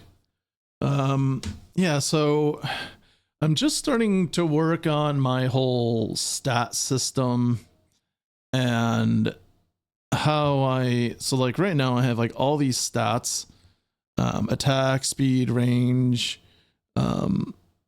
projectile speed, projectile accuracy, critical chance, piercing, homing, explosive, poison, burn, bleed, freeze, fear, charm, stun. I kind of just like put them all in, right? I just like kind of had like a big dump of status effects, and I don't know if I'm going to keep it that way or not. Keep all of them, right? Like I just kind of took a bunch of the ones that, and I like from other games, and I'm going to try them all out in the game, see how they feel and all that. But I really am trying to create this like very dynamic combat system where very similar to Binding of Isaac. But I'm also now trying to figure out, well, how do I just make like a hidden, just getting back into game dev streaming. Nice. I'm still setting up. Ironically, about 4 years ago, I was streaming a music-based game jam in Unity. Oh, that's cool. That's nice. But here, I'm gonna give you a follow, and then if you start streaming again, I'll pop in and see what you're working on. Yeah, that's rad though.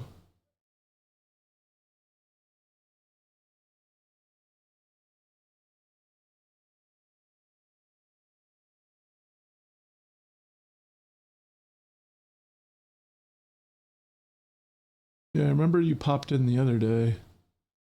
Ooh, cool. Yeah, that's neat.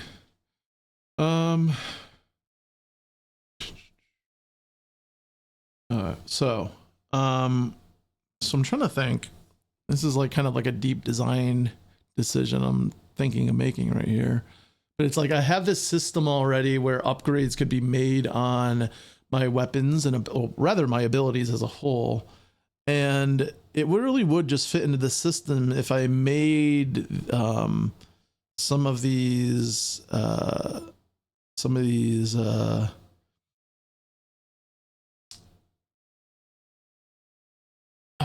like tier I'm trying to think of the right word. Properties or ability. Ability is not the right word because it is an ability, but it's just like abilities on the ability is like this whole you start out with just a melee and eventually it evolves into a melee projectile. So it's like what do I gate that on? What's the thing that checks that? And because I'm trying to make my system all generic, it really would just fit right into this system if I just created a new enumeration and really just kept all this stuff going. But it might be better to like at least try to. Yeah, you know what? I think I'm fine with that. They're just like behind the scenes. Yeah, I think I'm okay with that. And if I want to change it later, then I can. Hello, Zelda.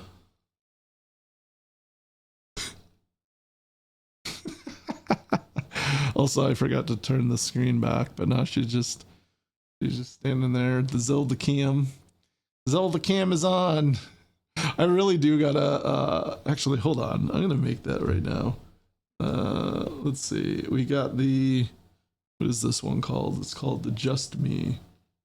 Yeah, there we go. We're gonna duplicate this and we're gonna call it Just Zelda. Okay. Now in Just Zelda, we have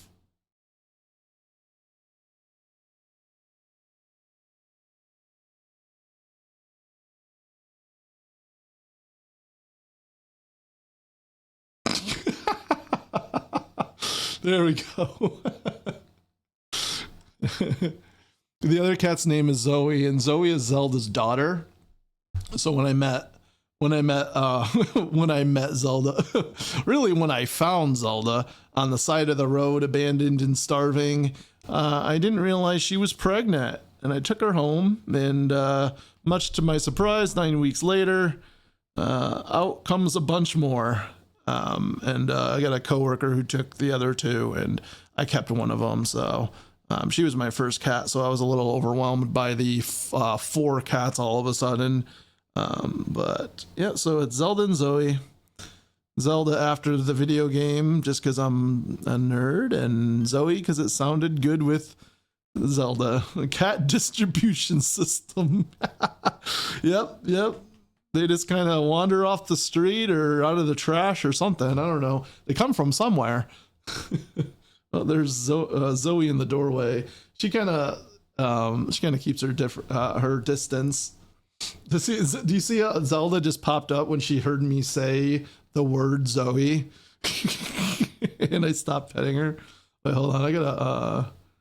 Oh, you have 2 cats. What are their names? I'm always interested in hearing cat names. I need to get the hotkey button for. Okay, well, I just said stream deck. Let's go. Why aren't you popping up? There it is. Okay.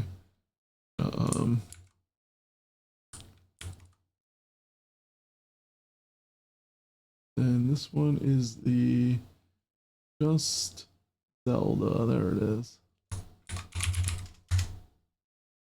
Cool. Now I can press the button. Boom. There she is. Look at her butt.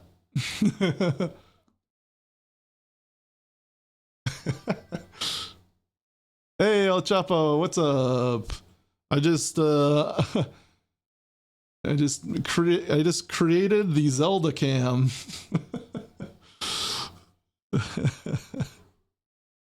Oh no! Oh, Zoe tried to take the spotlight and she got a big bite on the ear. And now Zelda is extremely offended. She's like, I'm out of here.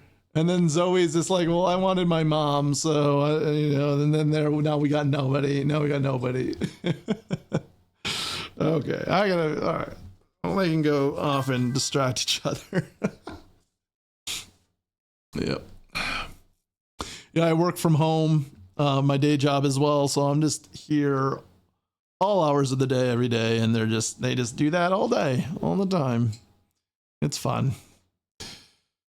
How you doing, El Chapo? Thanks for stopping by. We're working on a new weapon in the game.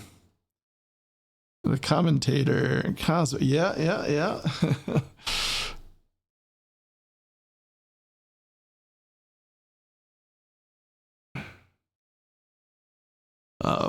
You're a dev. If you're talking to me, day job. Yeah, I'm a software engineer actually, for my day job. I've been doing that for about 12 years.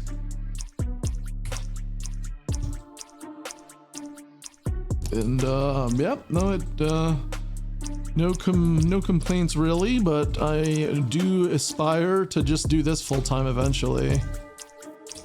Plus there's like some animation blending issues with the punch I've noticed over time. Oh, also, it's like there's some texture blending issues as well. I wonder if, would be on the second shader. Let's pop this guy up. Here's me getting distracted again on little things. Doing great, great to hear. It's good, good, good.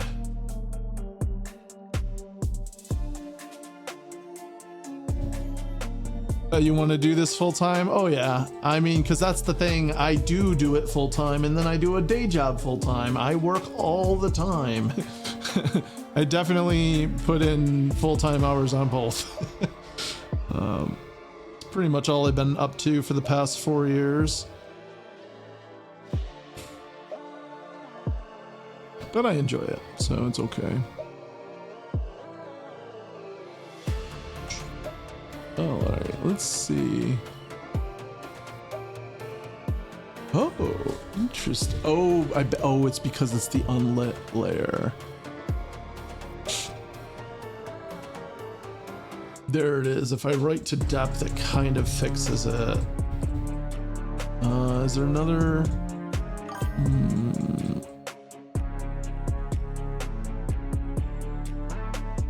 I'm in the same boat. Day job as a developer too. Yeah. It's I mean, I went into game dev not really knowing anything. You know, pause the music since it's just the same music all the time. Actually, you know what? I'm gonna turn on my soundtrack. I'm gonna have it a little low though, so it's not like too loud. But yeah, I went into game dev just knowing how to code, and pretty much had to learn everything along the way. Hi, Zelda, it's okay. I'm right here as I am all day, every day. You know, I pet you all the time. Never gets tired of it. She enjoys rubs and scratchies just as much as I love game dev. That's what software engineers do. They love their jobs. Yeah, I mean, sometimes I do, sometimes I don't, but really depends. It's kind of like a perspective thing, you know, because sometimes I definitely get burned out, and then I feel like I hate my job. But to be honest, I don't hate my job. It's just like one of those things that if you push yourself a little too much, you will start to, you know, your mood just suffers, your perspective suffers, you get grumpy and irritable. So that stuff happens a lot.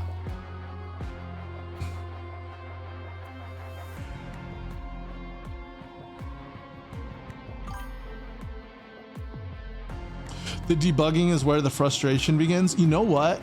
I love debugging. It's like this little puzzle, this little like challenge. Like I love debugging. If I could just debug all day problems, oh, I would love doing that.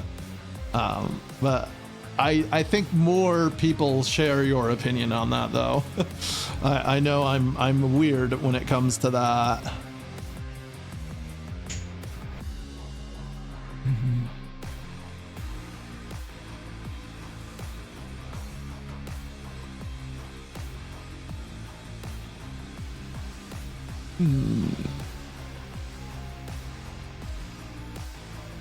No, it's not the alpha.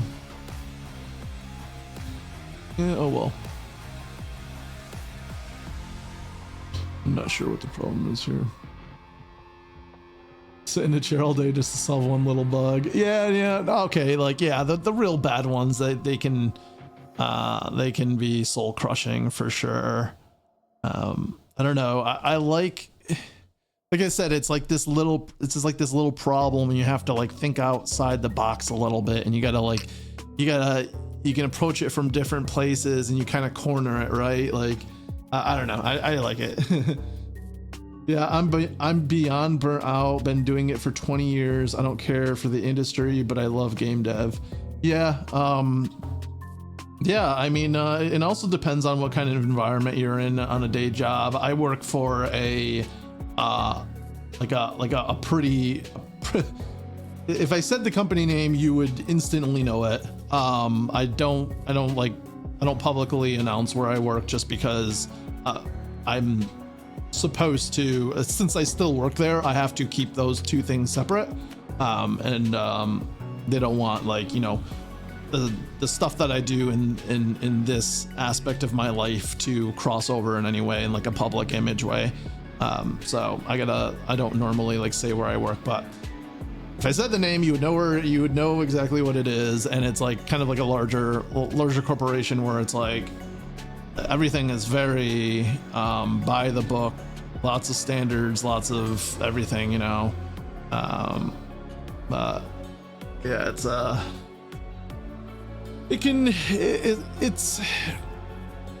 especially, so I don't know, when you say developer, I mean, that could mean a lot of things, but like for me, I'm a software engineer.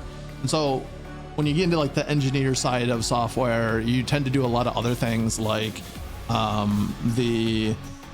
writing requirements, you know, writing dev tests, verification, unit tests, you know, design. There's like so many things that revolve around coding. And so a lot of times, like sometimes I'll go months without coding. And so, but at the same time, that allows me to kind of reserve my, you know, like I when I'm done with work, I can come here and I do the things that I enjoy doing. So I'm not like completely burned out by them. But you know, do I enjoy writing requirements? No. You know, do I enjoy sitting on meetings for 3 hours? Actually, yeah, when I work from home, that's actually not bad because I just sit here and I just chill. But you know what I'm getting at. Okay, my ADD is just going wild right now. I am looking at texture layering. All right, let's roll that back. The last thing I said was, I don't know what the issue with the texturing layer is, and I said, oh, there's a texturing layer issue, and then I said there was some other layering issue, animation blending issue. That's where it was. And then I took a step back from there, and what was I doing then? Well, I think I zoomed in to see. Yeah, see right there. Oh yeah, there's like a ooh, I bet I know what this is.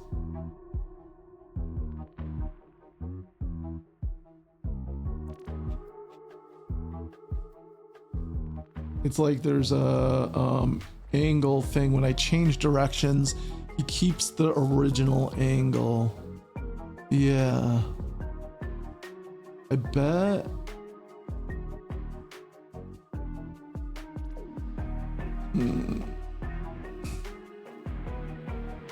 Oh yeah, it gets really weird there. It does go down eventually. Wonder if that's just like a timeout thing. I wonder if I can play with that right now and get it to look, because I notice it when I play, and that's like when you don't, like that's like the bad, you know, you don't want it to be noticeable when you're playing, right? Okay, beat pause. Oh, it's on the beat pause. Number of beats 15. Seen a video where a group of developers sat down like a competition just to make a custom API for web dev in under 3 hours. That's interesting. Oh yeah, kind of like a game jam, but for just straight development type stuff. Just, interesting. Yeah, I never I've actually I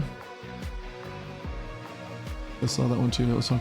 Yeah, it's funny, I've only actually done one game jam in my life, and it was pretty tame. It was like I wasn't sure what to expect, and like it wasn't like game devs doing a game jam. It was software people doing a game jam. So it was like no one knew how to do game development. They were like figuring it out in the moment. So it was like very, very casual. And I was like one of the few game developers there. So I was more just like teaching people how to do that kind of stuff. But I don't know. I guess I'm so like I'm just so locked in to my project here because it takes up so much of my time. I don't really do that stuff. All right, let's see.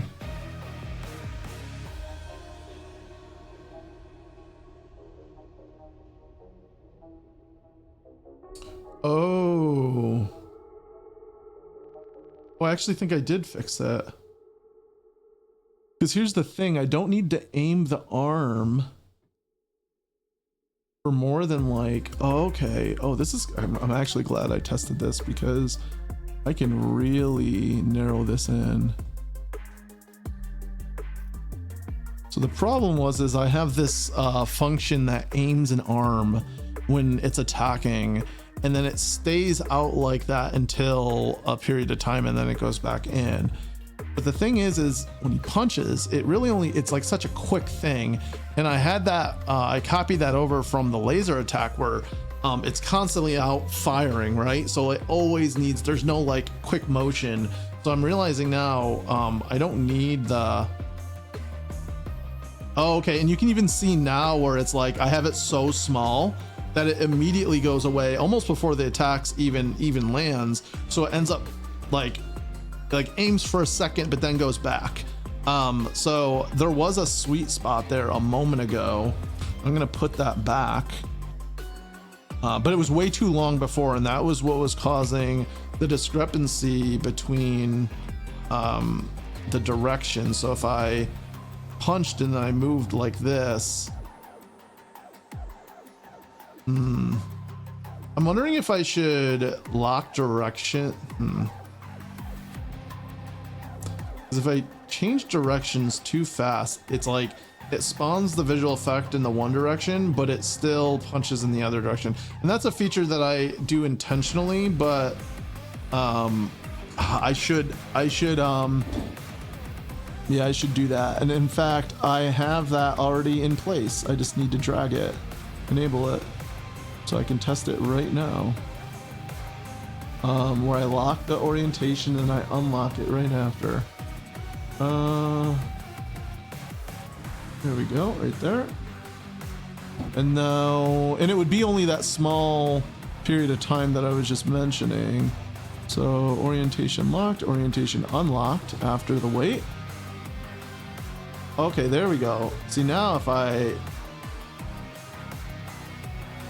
oh, that's great, because like it does the full attack, and then it allows rotation as it's coming back, and that's like perfect. Like it's like the perfect animation right there. I like that. All right. Now I want to try, I have to remember all these changes I'm making because I have to remake them in edit mode. Ooh, but this is a problem because if the attack is too fast, it prevents orientation changes at all. And so he's, okay, you can see why this is a problem. How do I fix this?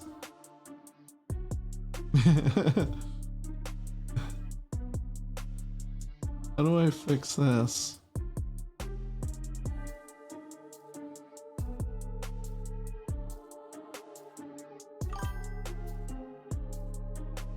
I think it is a problem because you can have him punch behind him. Or like here, and I can punch.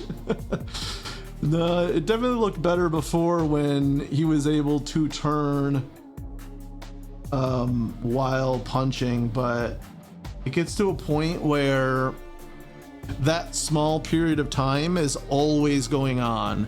So there's never a time that you can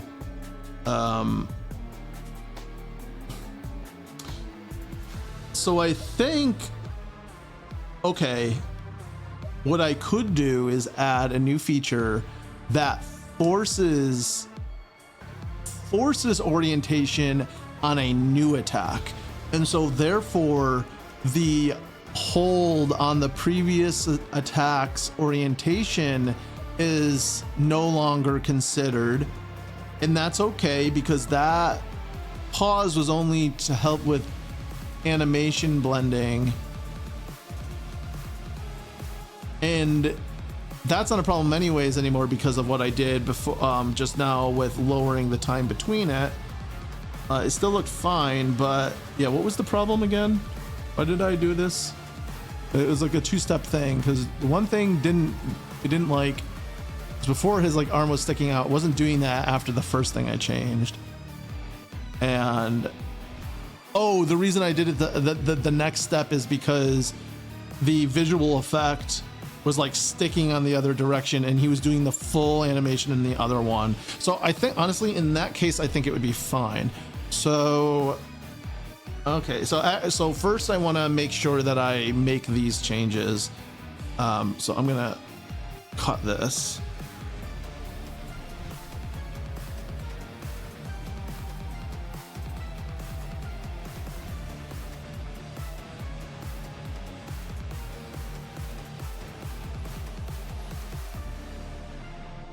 Nope, that's not what I wanted. That, drag that down, this, and then that was a 3. Cool. Okay.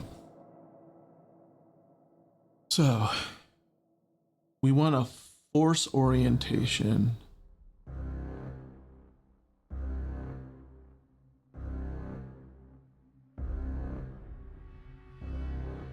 That would happen in one of these here.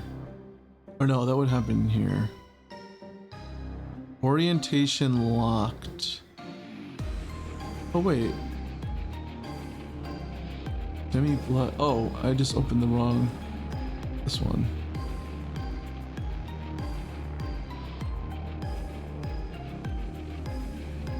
Orientation locked.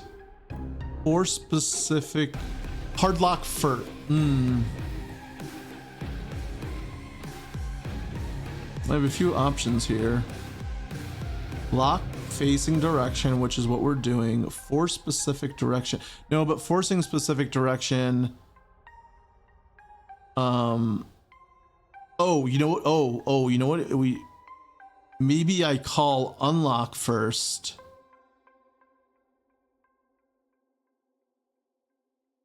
We'll try that. Let's call unlock first. Drag that up all the way to the top. This might not work because it all happens in the same frame, so the unlock might not get processed, and then therefore the input might not get processed for the aim. But let's just try it and see what happens. If this doesn't work, then I'm just gonna move on, and I'm gonna write a little a thing for myself later to figure out.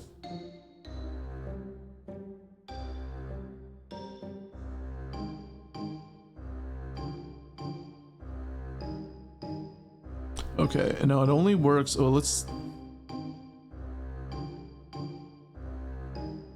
Okay, yeah, that delay is perfect because the bulk of the attack still happens in the right direction. So I can't just like attack and whip around, but it's also not so delayed that it feels sluggish. I really like that. But the question is this going to work the way I just changed it?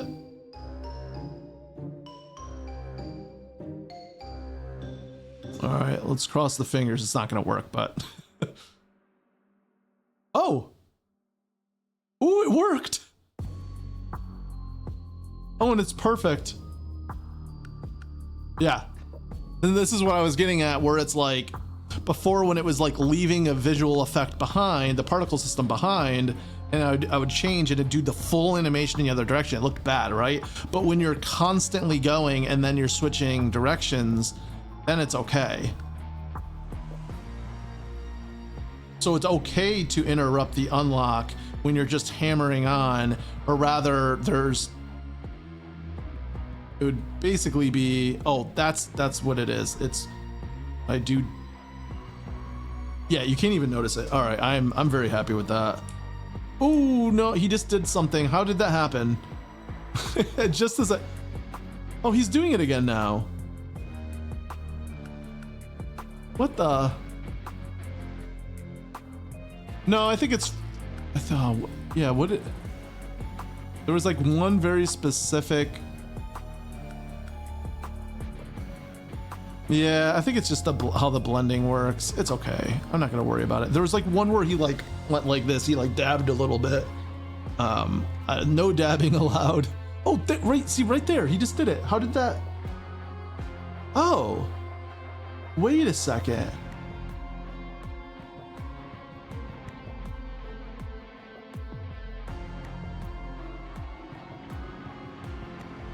Why are you doing that?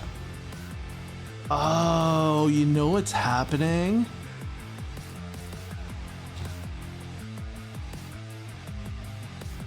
There's an aim threshold. There's an aim threshold. He wants to punch behind. Yeah, he does. I know. Yeah, he just wants to, right? But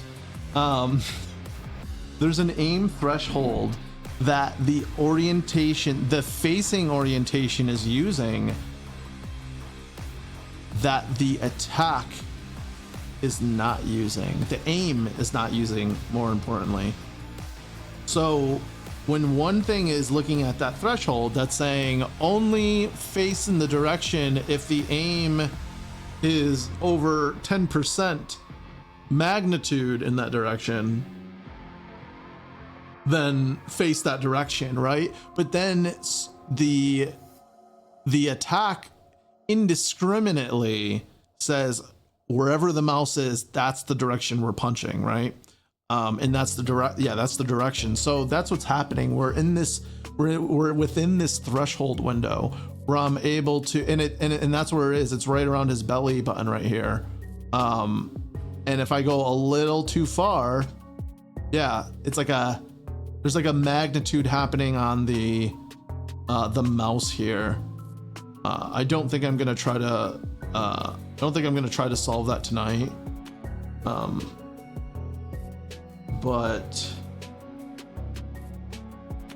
I feel like, yeah. So I think the solution to that is because here's the one thing: you can't even aim when you're that close to his body. You're not aiming, right? So I think what in that circumstance the solution is pick whatever the orientation is and just fire perpendicular to or in parallel to that facing direction. So you're just going in the same direction, you're not aiming, and you don't aim until you get out a little bit further.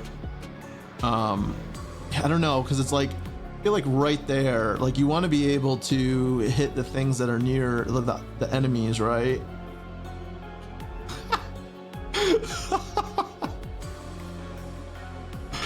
I don't know why this is funny to me, but it is. He's making his masterpiece. He needs to have like a canvas in front of him.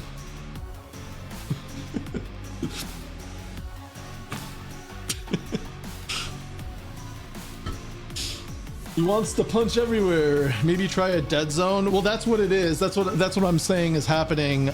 There is a dead zone for the facing direction, but there isn't a dead zone for the attack aim, and that's why the aiming is aiming properly, but the facing orientation is not updating properly because we're still within that dead zone.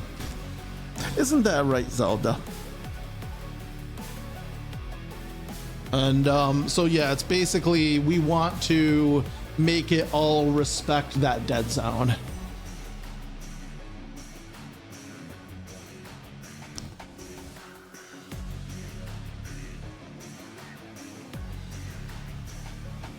Okay. What am I even doing in life right now? I just keep getting distracted and distracted. All right, so I at least want to write that down for later. Aiming,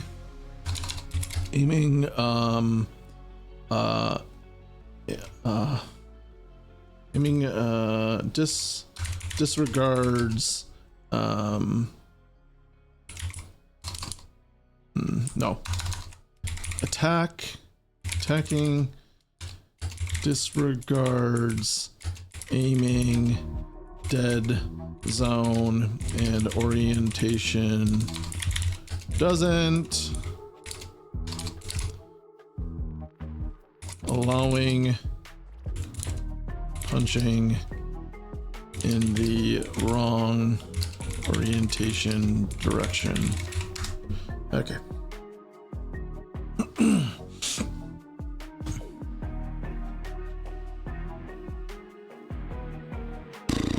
Okay, now getting back to what I was trying to talk about an hour ago.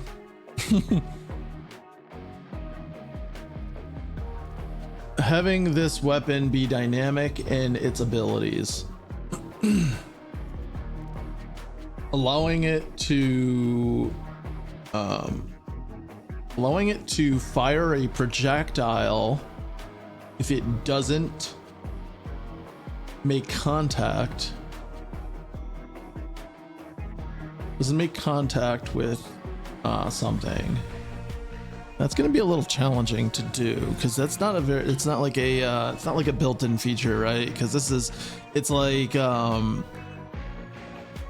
there's a little back and forth on that, right? There's the script that called weapon that fires the weapon, and then there's another script mono behavior called damageable. And or no, not damageable. Damageable is the thing that receives the damage. Damage on touch. And so damage on touch script is what provides damage when it hits something. So there actually needs to be, for the first time, some back and forth communication between those things, where the weapon will fire the attack and it has to wait to hear back from damage on touch to hear if it hit something, and not just hit something, but hit an enemy. No, hit anything. Because I gotta think, like, if you hit a rock, you shouldn't fire a projectile, right? If you hit anything at all, then you don't fire that projectile. Okay. And I want to think about how am I going to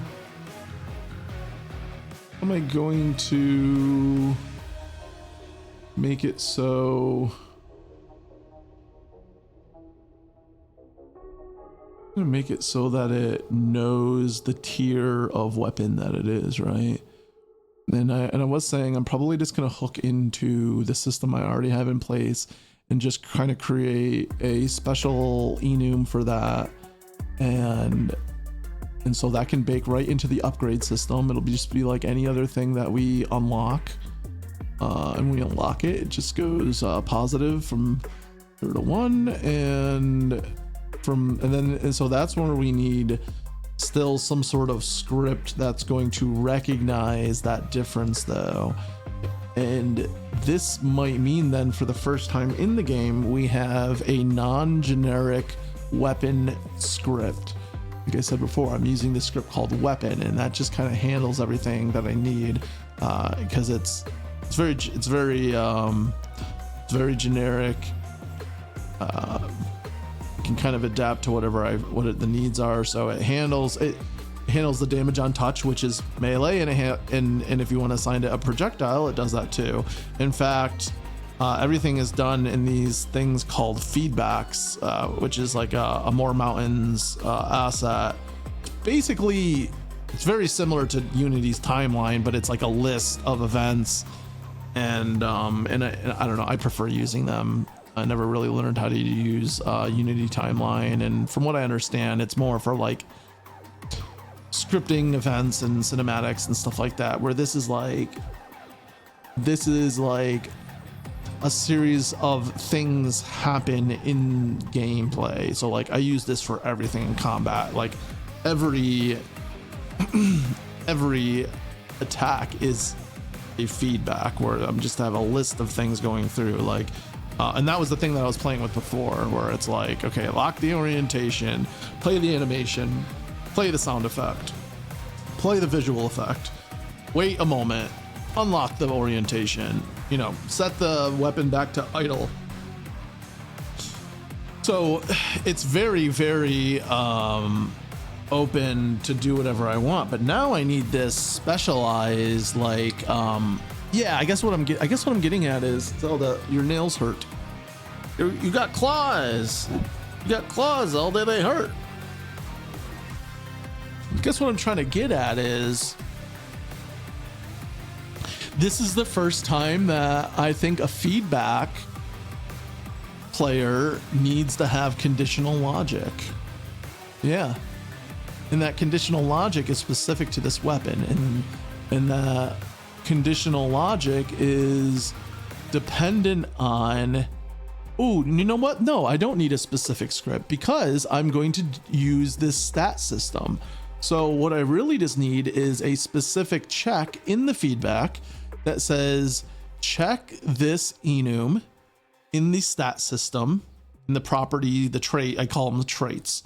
It's because everything in the game is like, you know, gene related, you know, heredity, and it's all the, you know, swapping abilities, that kind of stuff, right? So it's all blood, gene, traits.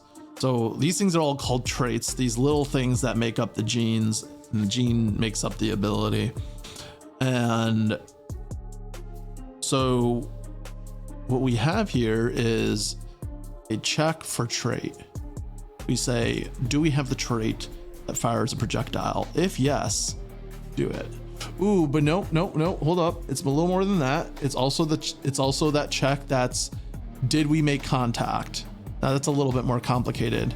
Because now what I was saying before, it was a communication between weapon and damage on touch, but it's not. It's communication between the feedback player and damage on touch. Now that's an interesting one. That's like the feedback player actually has to wait until a certain thing happens, where it has to check every frame, right? And I don't think, I'm trying to think. So we do have something like that, and that's how we wait. That's how I do the normal waiting, right? Like the waiting on beat. I already have that. So now it's like I need to wait on an event. So maybe that's how it happens. It subscribes. We have the player subscribe to an event on the damage on touch, and then it just waits for that event to come through. And if it doesn't come through after a certain amount of time, specifically when it knows that the attack is finished, or specifically when it knows, that's the thing. The feedback player knows precisely when it should, because the feedback player is the one that turns on the damage on touch. As I said, you know, it does the aiming, it does the animation, it also does the hitboxing, and that's basically what that damage on touch is. It's a hitbox. And so the hitbox turns on and the hitbox turns off. So it knows that when it goes to turn off that hitbox, it should have received that event. And if it didn't receive that event, then it doesn't fire that projectile. Now, it is still a little... Zelda, don't claw me. It's okay. Okay.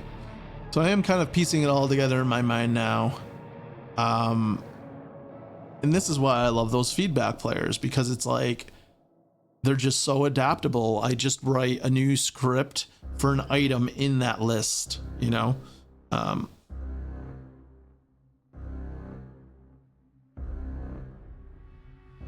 Zelda, I gotta work, Zelda.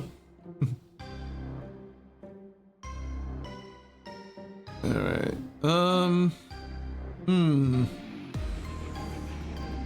So what do I want to do with this information now?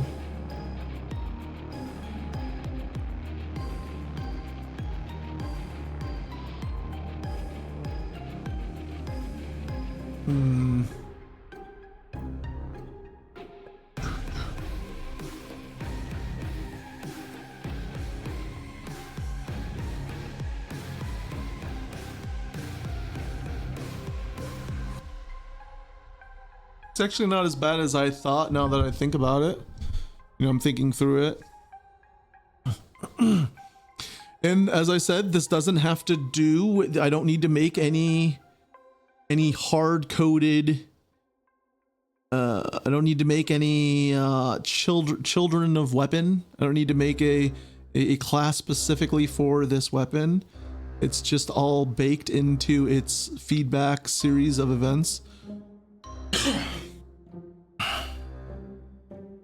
What do you think, Zelda? She says, I think you need to pet me. She just stares at my hands. Am I just a set of hands to you, Zelda? Is that all I am? I'm just a set of hands. Set of hands that scratch.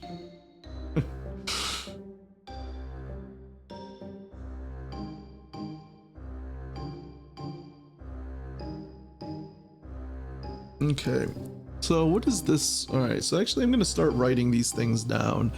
I think that's what I do with this information. I write it down.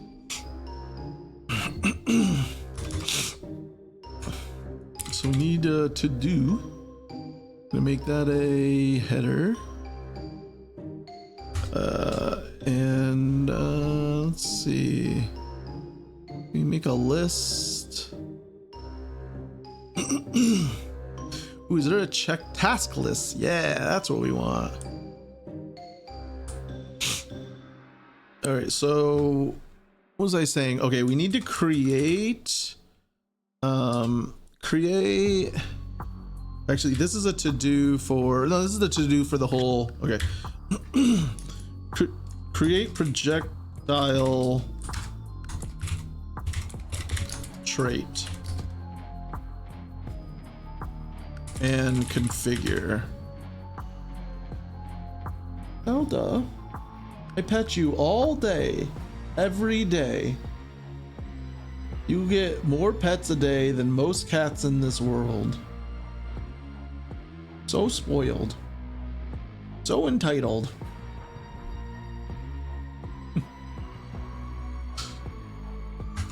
Still not enough.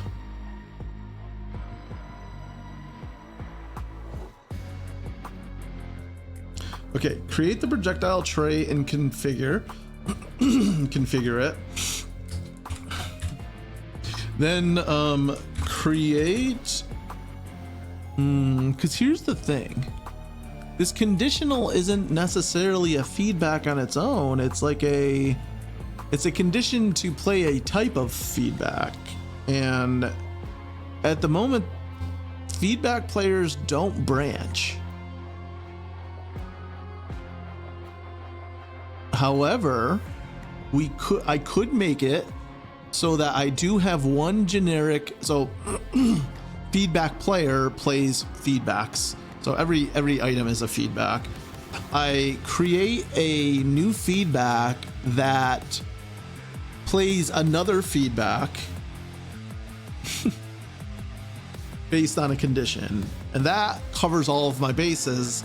I don't need to make one, so like I don't need to make like a fire projectile based on condition feedback. I just make a conditional feedback that plays a feedback that fires a projectile using the already made fire projectile script. Okay, that's what I want to do. So create conditional play feedback, and it's going to be a trait conditional play feedback. There we go. Oh, I love it. Script. I love it how it's coming together. And oh, but that wasn't the next thing I needed to do. The next thing I needed to do was the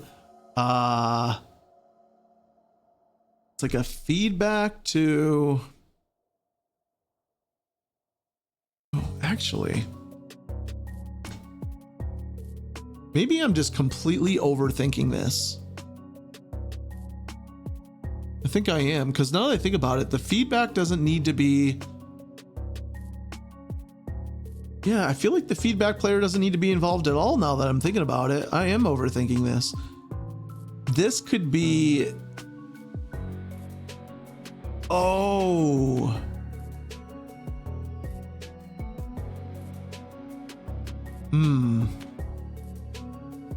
We could make this a function of the class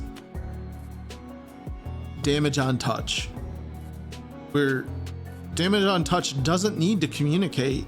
It just knows whether it hit something or whether it didn't. And we hook a new feedback up to the on disable. And we make them self-aware. The damage on touch script, we make it self-aware whether it hit something since it's been enabled. See, what I don't like about this is getting very specific to this ability, and when things start to get specific, non-generic, I don't like adding it to generic, to what's supposed to be a generic script, right? Damage on touch. How many things are going to need this feature? None until this one, right?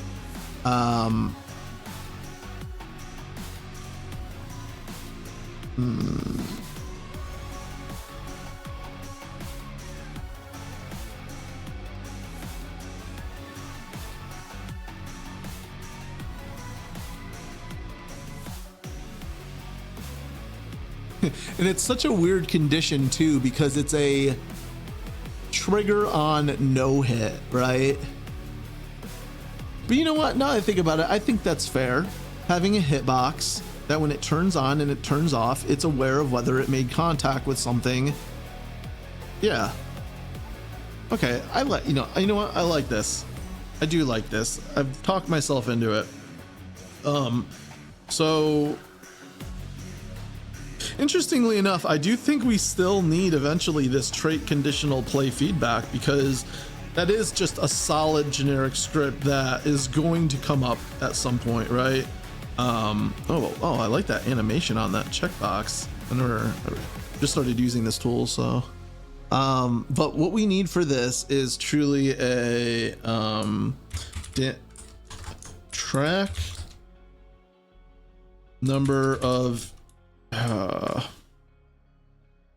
track if damage on touch disables without any hits. Oh, all right, we gotta wait.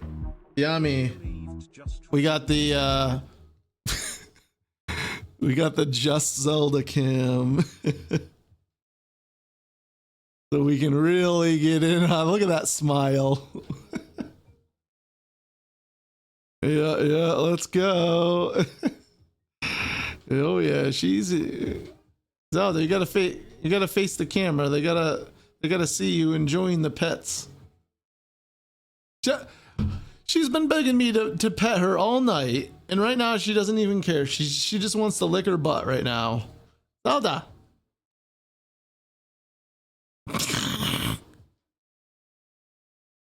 You love the color of her?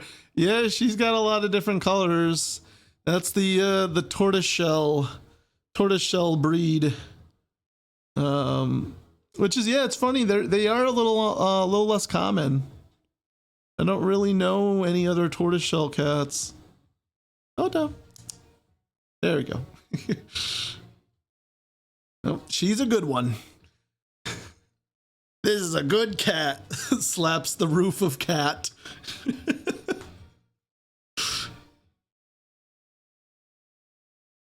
Oh, nuzzles gently. Boom.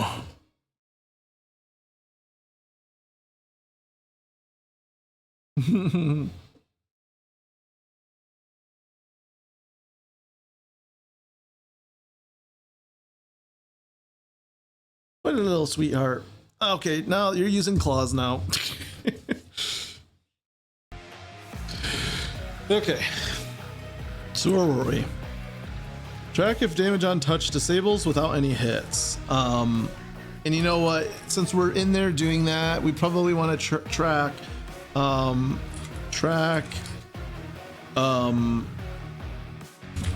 damageable. Nah. See that's the thing. It's like, I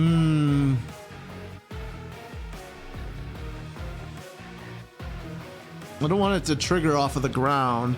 It's like it shouldn't do it if it's up against a.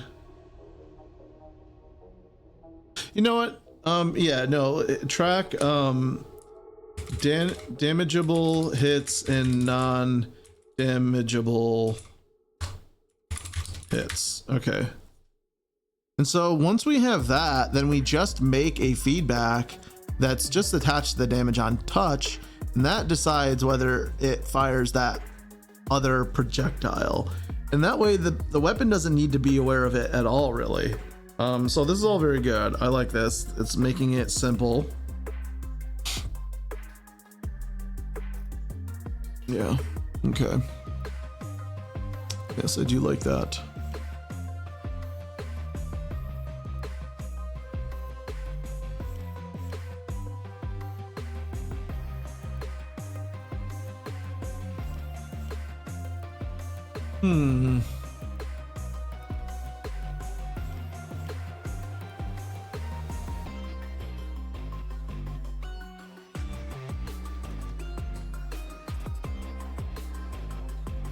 So I think that's the plan.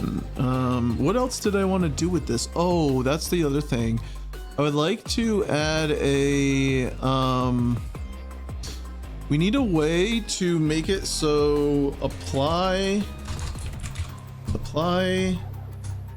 trait modifier on hit for damage on touch. So what this is going to do, this is going to allow us so that if we hit someone, we can slow them.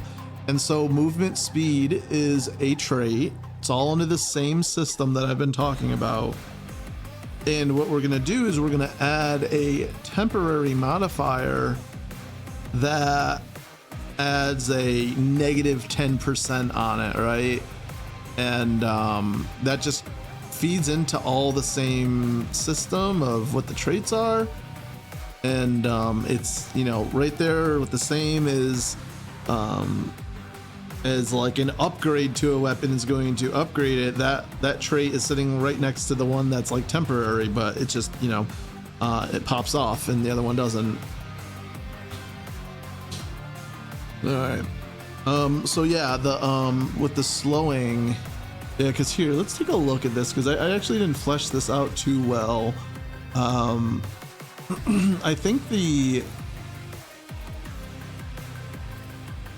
for the speed on this attack, we're actually probably going to make it a little faster than the base of the other one, because I'd like to make it a little quick right off the bat, and we don't have to. That way there's only 2 speed updates. Do I want to do that? No, you know what? No, I don't want to do that. I just want to delay the speed on it, because that way we can like keep this as like a, because these are the 2 attacks that are going to be like really, really early on in game. One of them is just the punching one that we started with. That's its own attack, and that's staying as an attack. That's the first attack you get in the game. This is going to be one of the next ones that you can possibly get.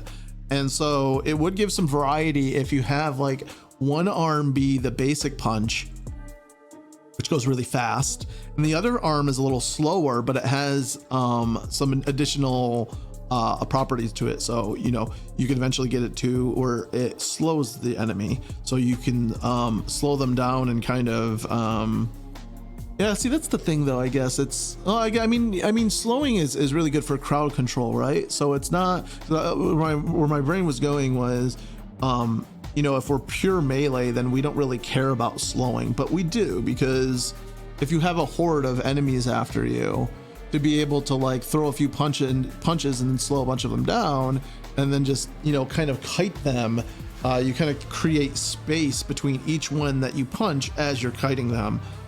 So that could work out pretty well. And so yeah, I think it's a fair balance, and I think I'm gonna make some other weapons pretty available early on. Yeah.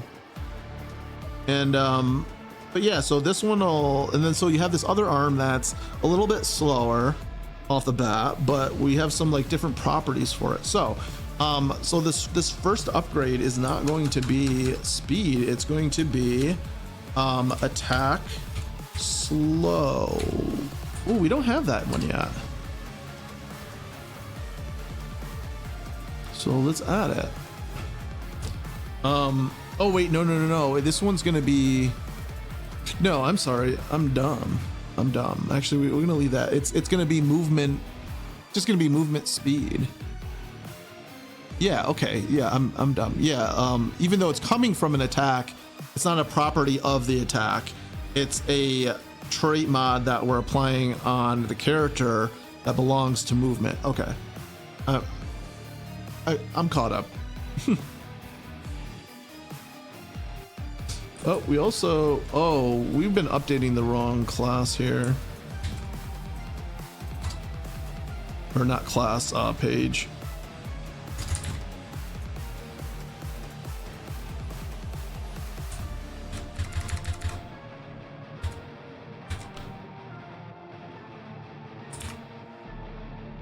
Okay.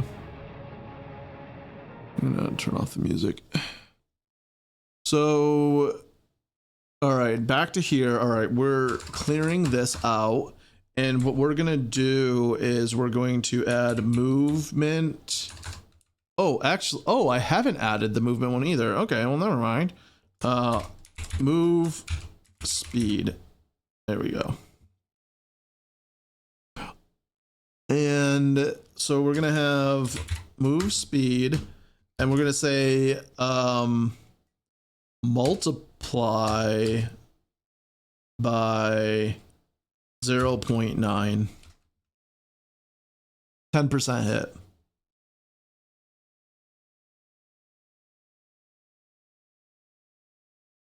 Now here's the interesting thing. Because you would read this and you wouldn't know that it applies to, because it's like on enemy, right? How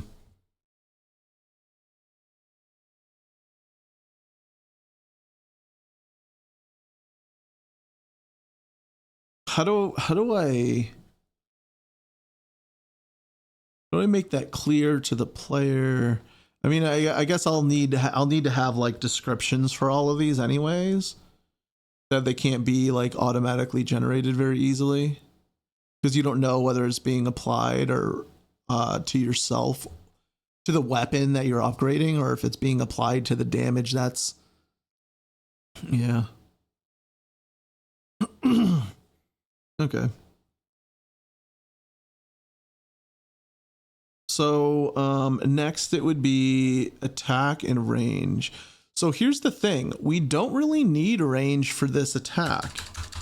It was good on the other one, but for this one, range isn't that important because we have the projectile. Ooh, you know what would be great for this weapon is knockback. Knockback would be great because what happens is you punch them, they knock back, they slow, and then you projectile them. Oh, it's so good. Yes, that is what we want.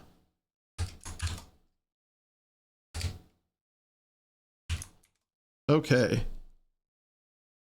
In fact, I'm gonna start the attack with knockback. Okay, yeah, and this is just gonna synergize so well. Because when you first unlock the ability, it has some knockback, and then you upgrade it to slow after the knockback, better. And then after that, you can choose to either up the damage or add more knockback. And then on this next one, that's when we add the projectile. So here's where we're actually going to get into some of this specific trait types, which aren't like these general ones that I have. So probably want to create a different page where I separate those out, and let's call them ability specific trait types. Okay, and then we're going to create a trait type in here, and we're going to call it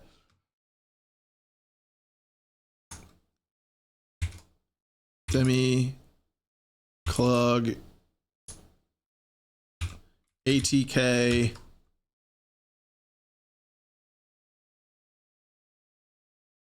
Projectile. Projecticle. Whoops. That's what we'll call it in the game, the projecticles.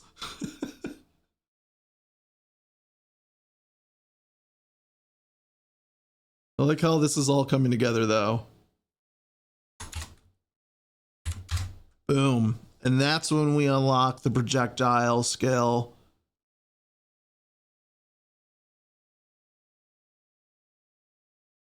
And then we do another, oh,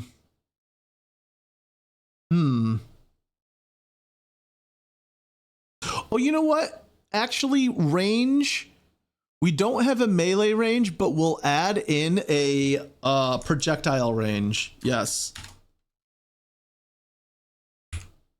PRJ. Oh, we didn't add the projectile range yet. Oh yeah, because we have attack range. Oh, that's it. So that's weird. What does attack range really mean, right? Does it mean melee range or does it mean projectile range? And what happens on when attacks have both, like this one?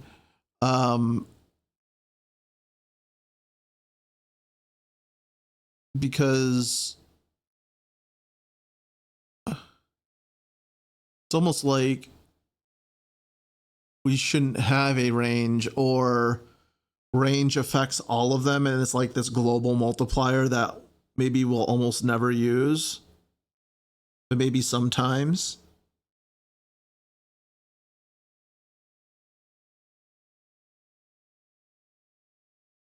Yeah.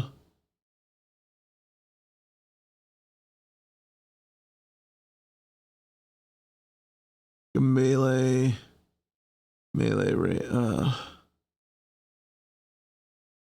Because we also have like attack speed, right? And attack speed is like, that's fundamental to any attack, right? It doesn't, there is no difference. You can't have an attack with different speeds, right?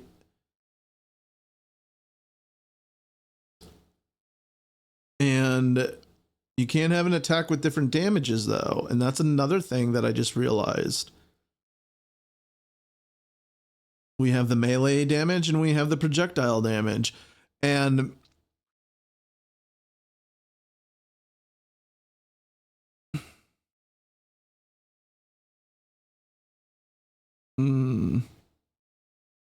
trying to think, because like, you know, I could see where this can just keep growing, right?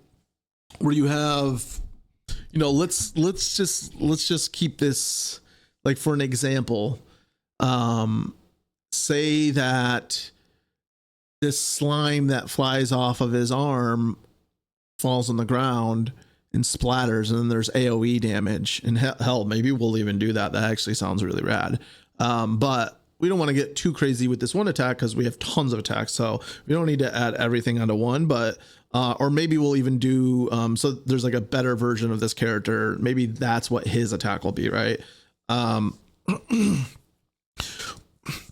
Or you have like a projectile that when it hits something, it creates other projectiles. So it's like, so now that needs a trait, damage trait, right? So when does it end, you know?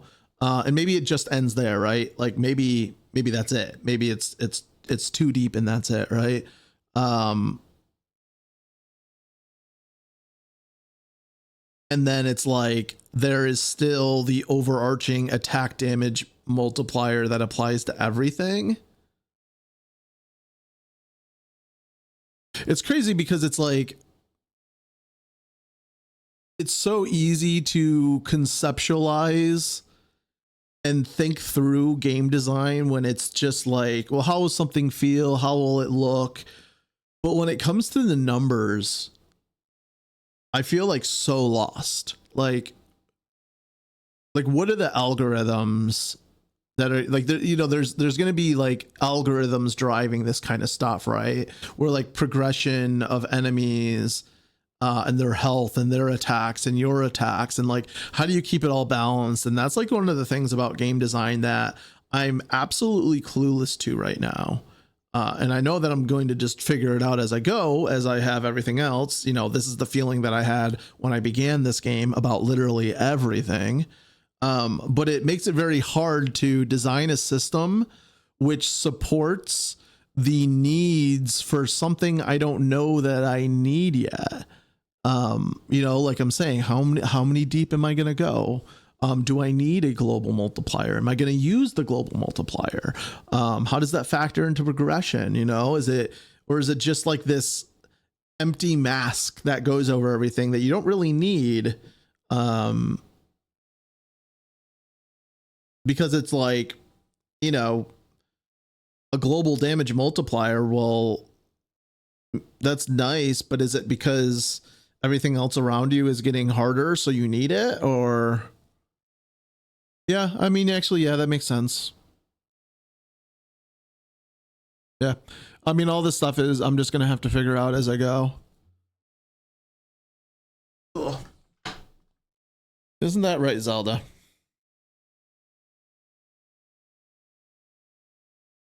Zelda, you got my shirt. You're gonna rip my sleeve clean off one of these days.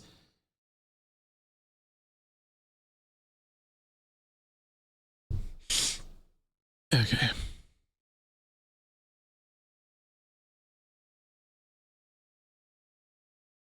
Okay. So I think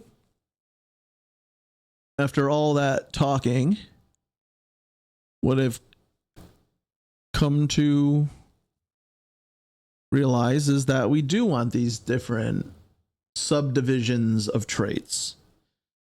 And so we do want a projectile range, we do want a melee range, we do want a melee damage, we do want a melee range. Did I say that one already? I don't even know. Okay.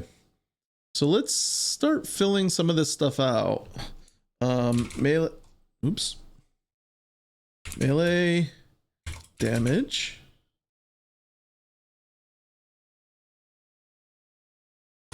Melee range.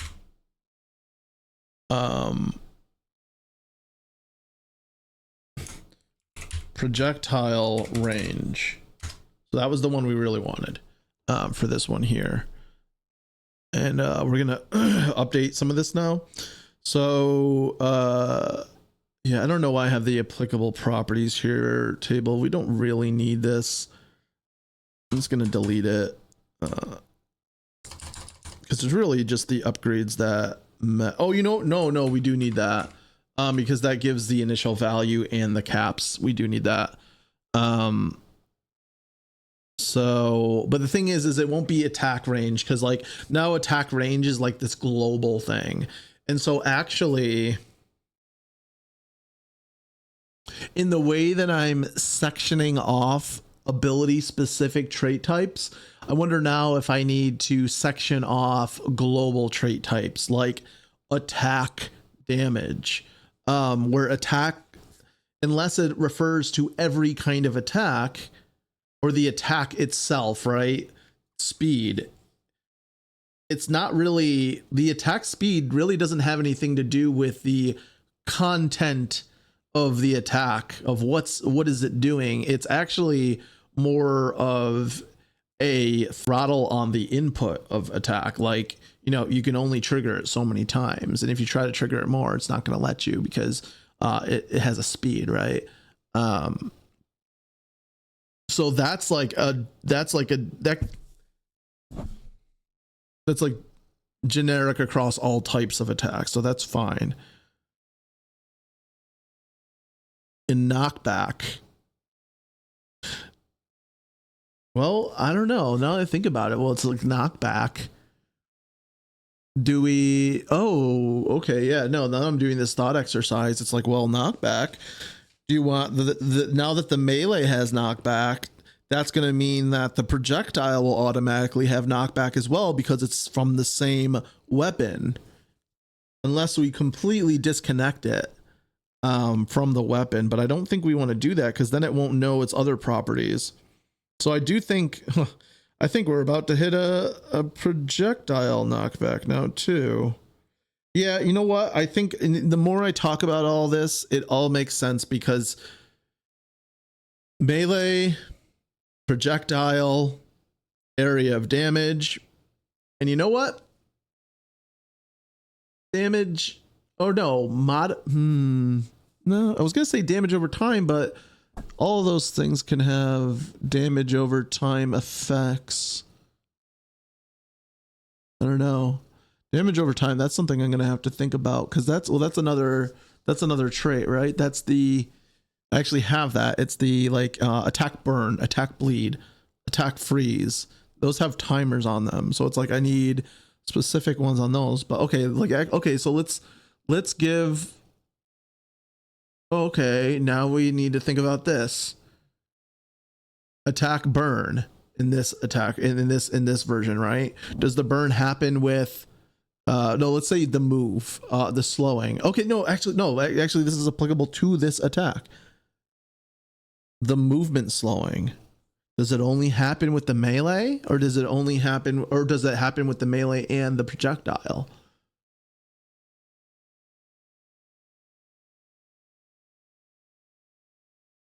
And I think breaking those into two different things makes for a more dynamic, interesting progression, because we can't, that's something, if we do break it apart, we can make it so only the attack slows, and then after a while they get their speed back and then they're coming for you. But maybe you upgrade it to eventually to a point where you can add the slow to the projectile, or maybe I decide I never want, or we're playtesting and that's just too overpowered, so I can take that away and I'm not throttled by it. So yeah, the more I talk about this, the more I'm realizing that having like this attack something doesn't really work. We have to be a little more specific about what part of the attack this is happening, because and that's okay to stop it there, because I don't think there's going to be two types of melee in an attack, right?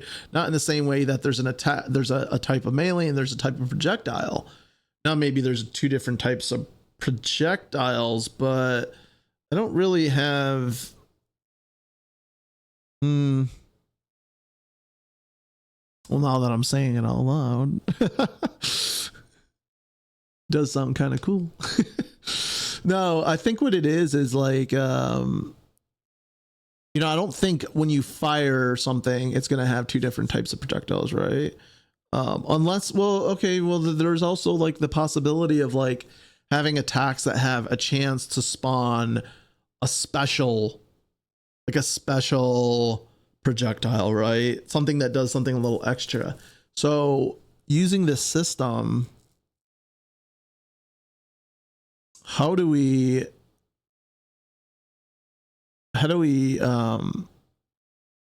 no, that's fine, because basically what we do is when that happens, we just reference different projectile prefabs, and that way those, like, okay, projectile size, that's actually something I gotta add. I think even the special one should scale in size the same way. So I think I'm reaching a good system here. Zelda's trying to grab my finger with her paw to pull it closer to her. Yep. She's gripping my knuckle with her toe beans.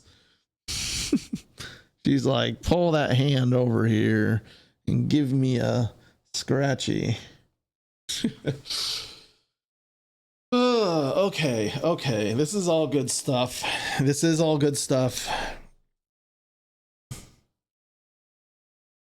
It is indeed all good stuff.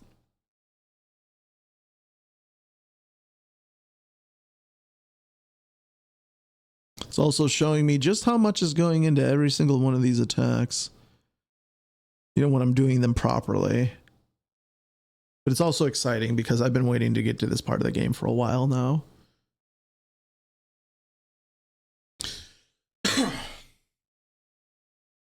Okay.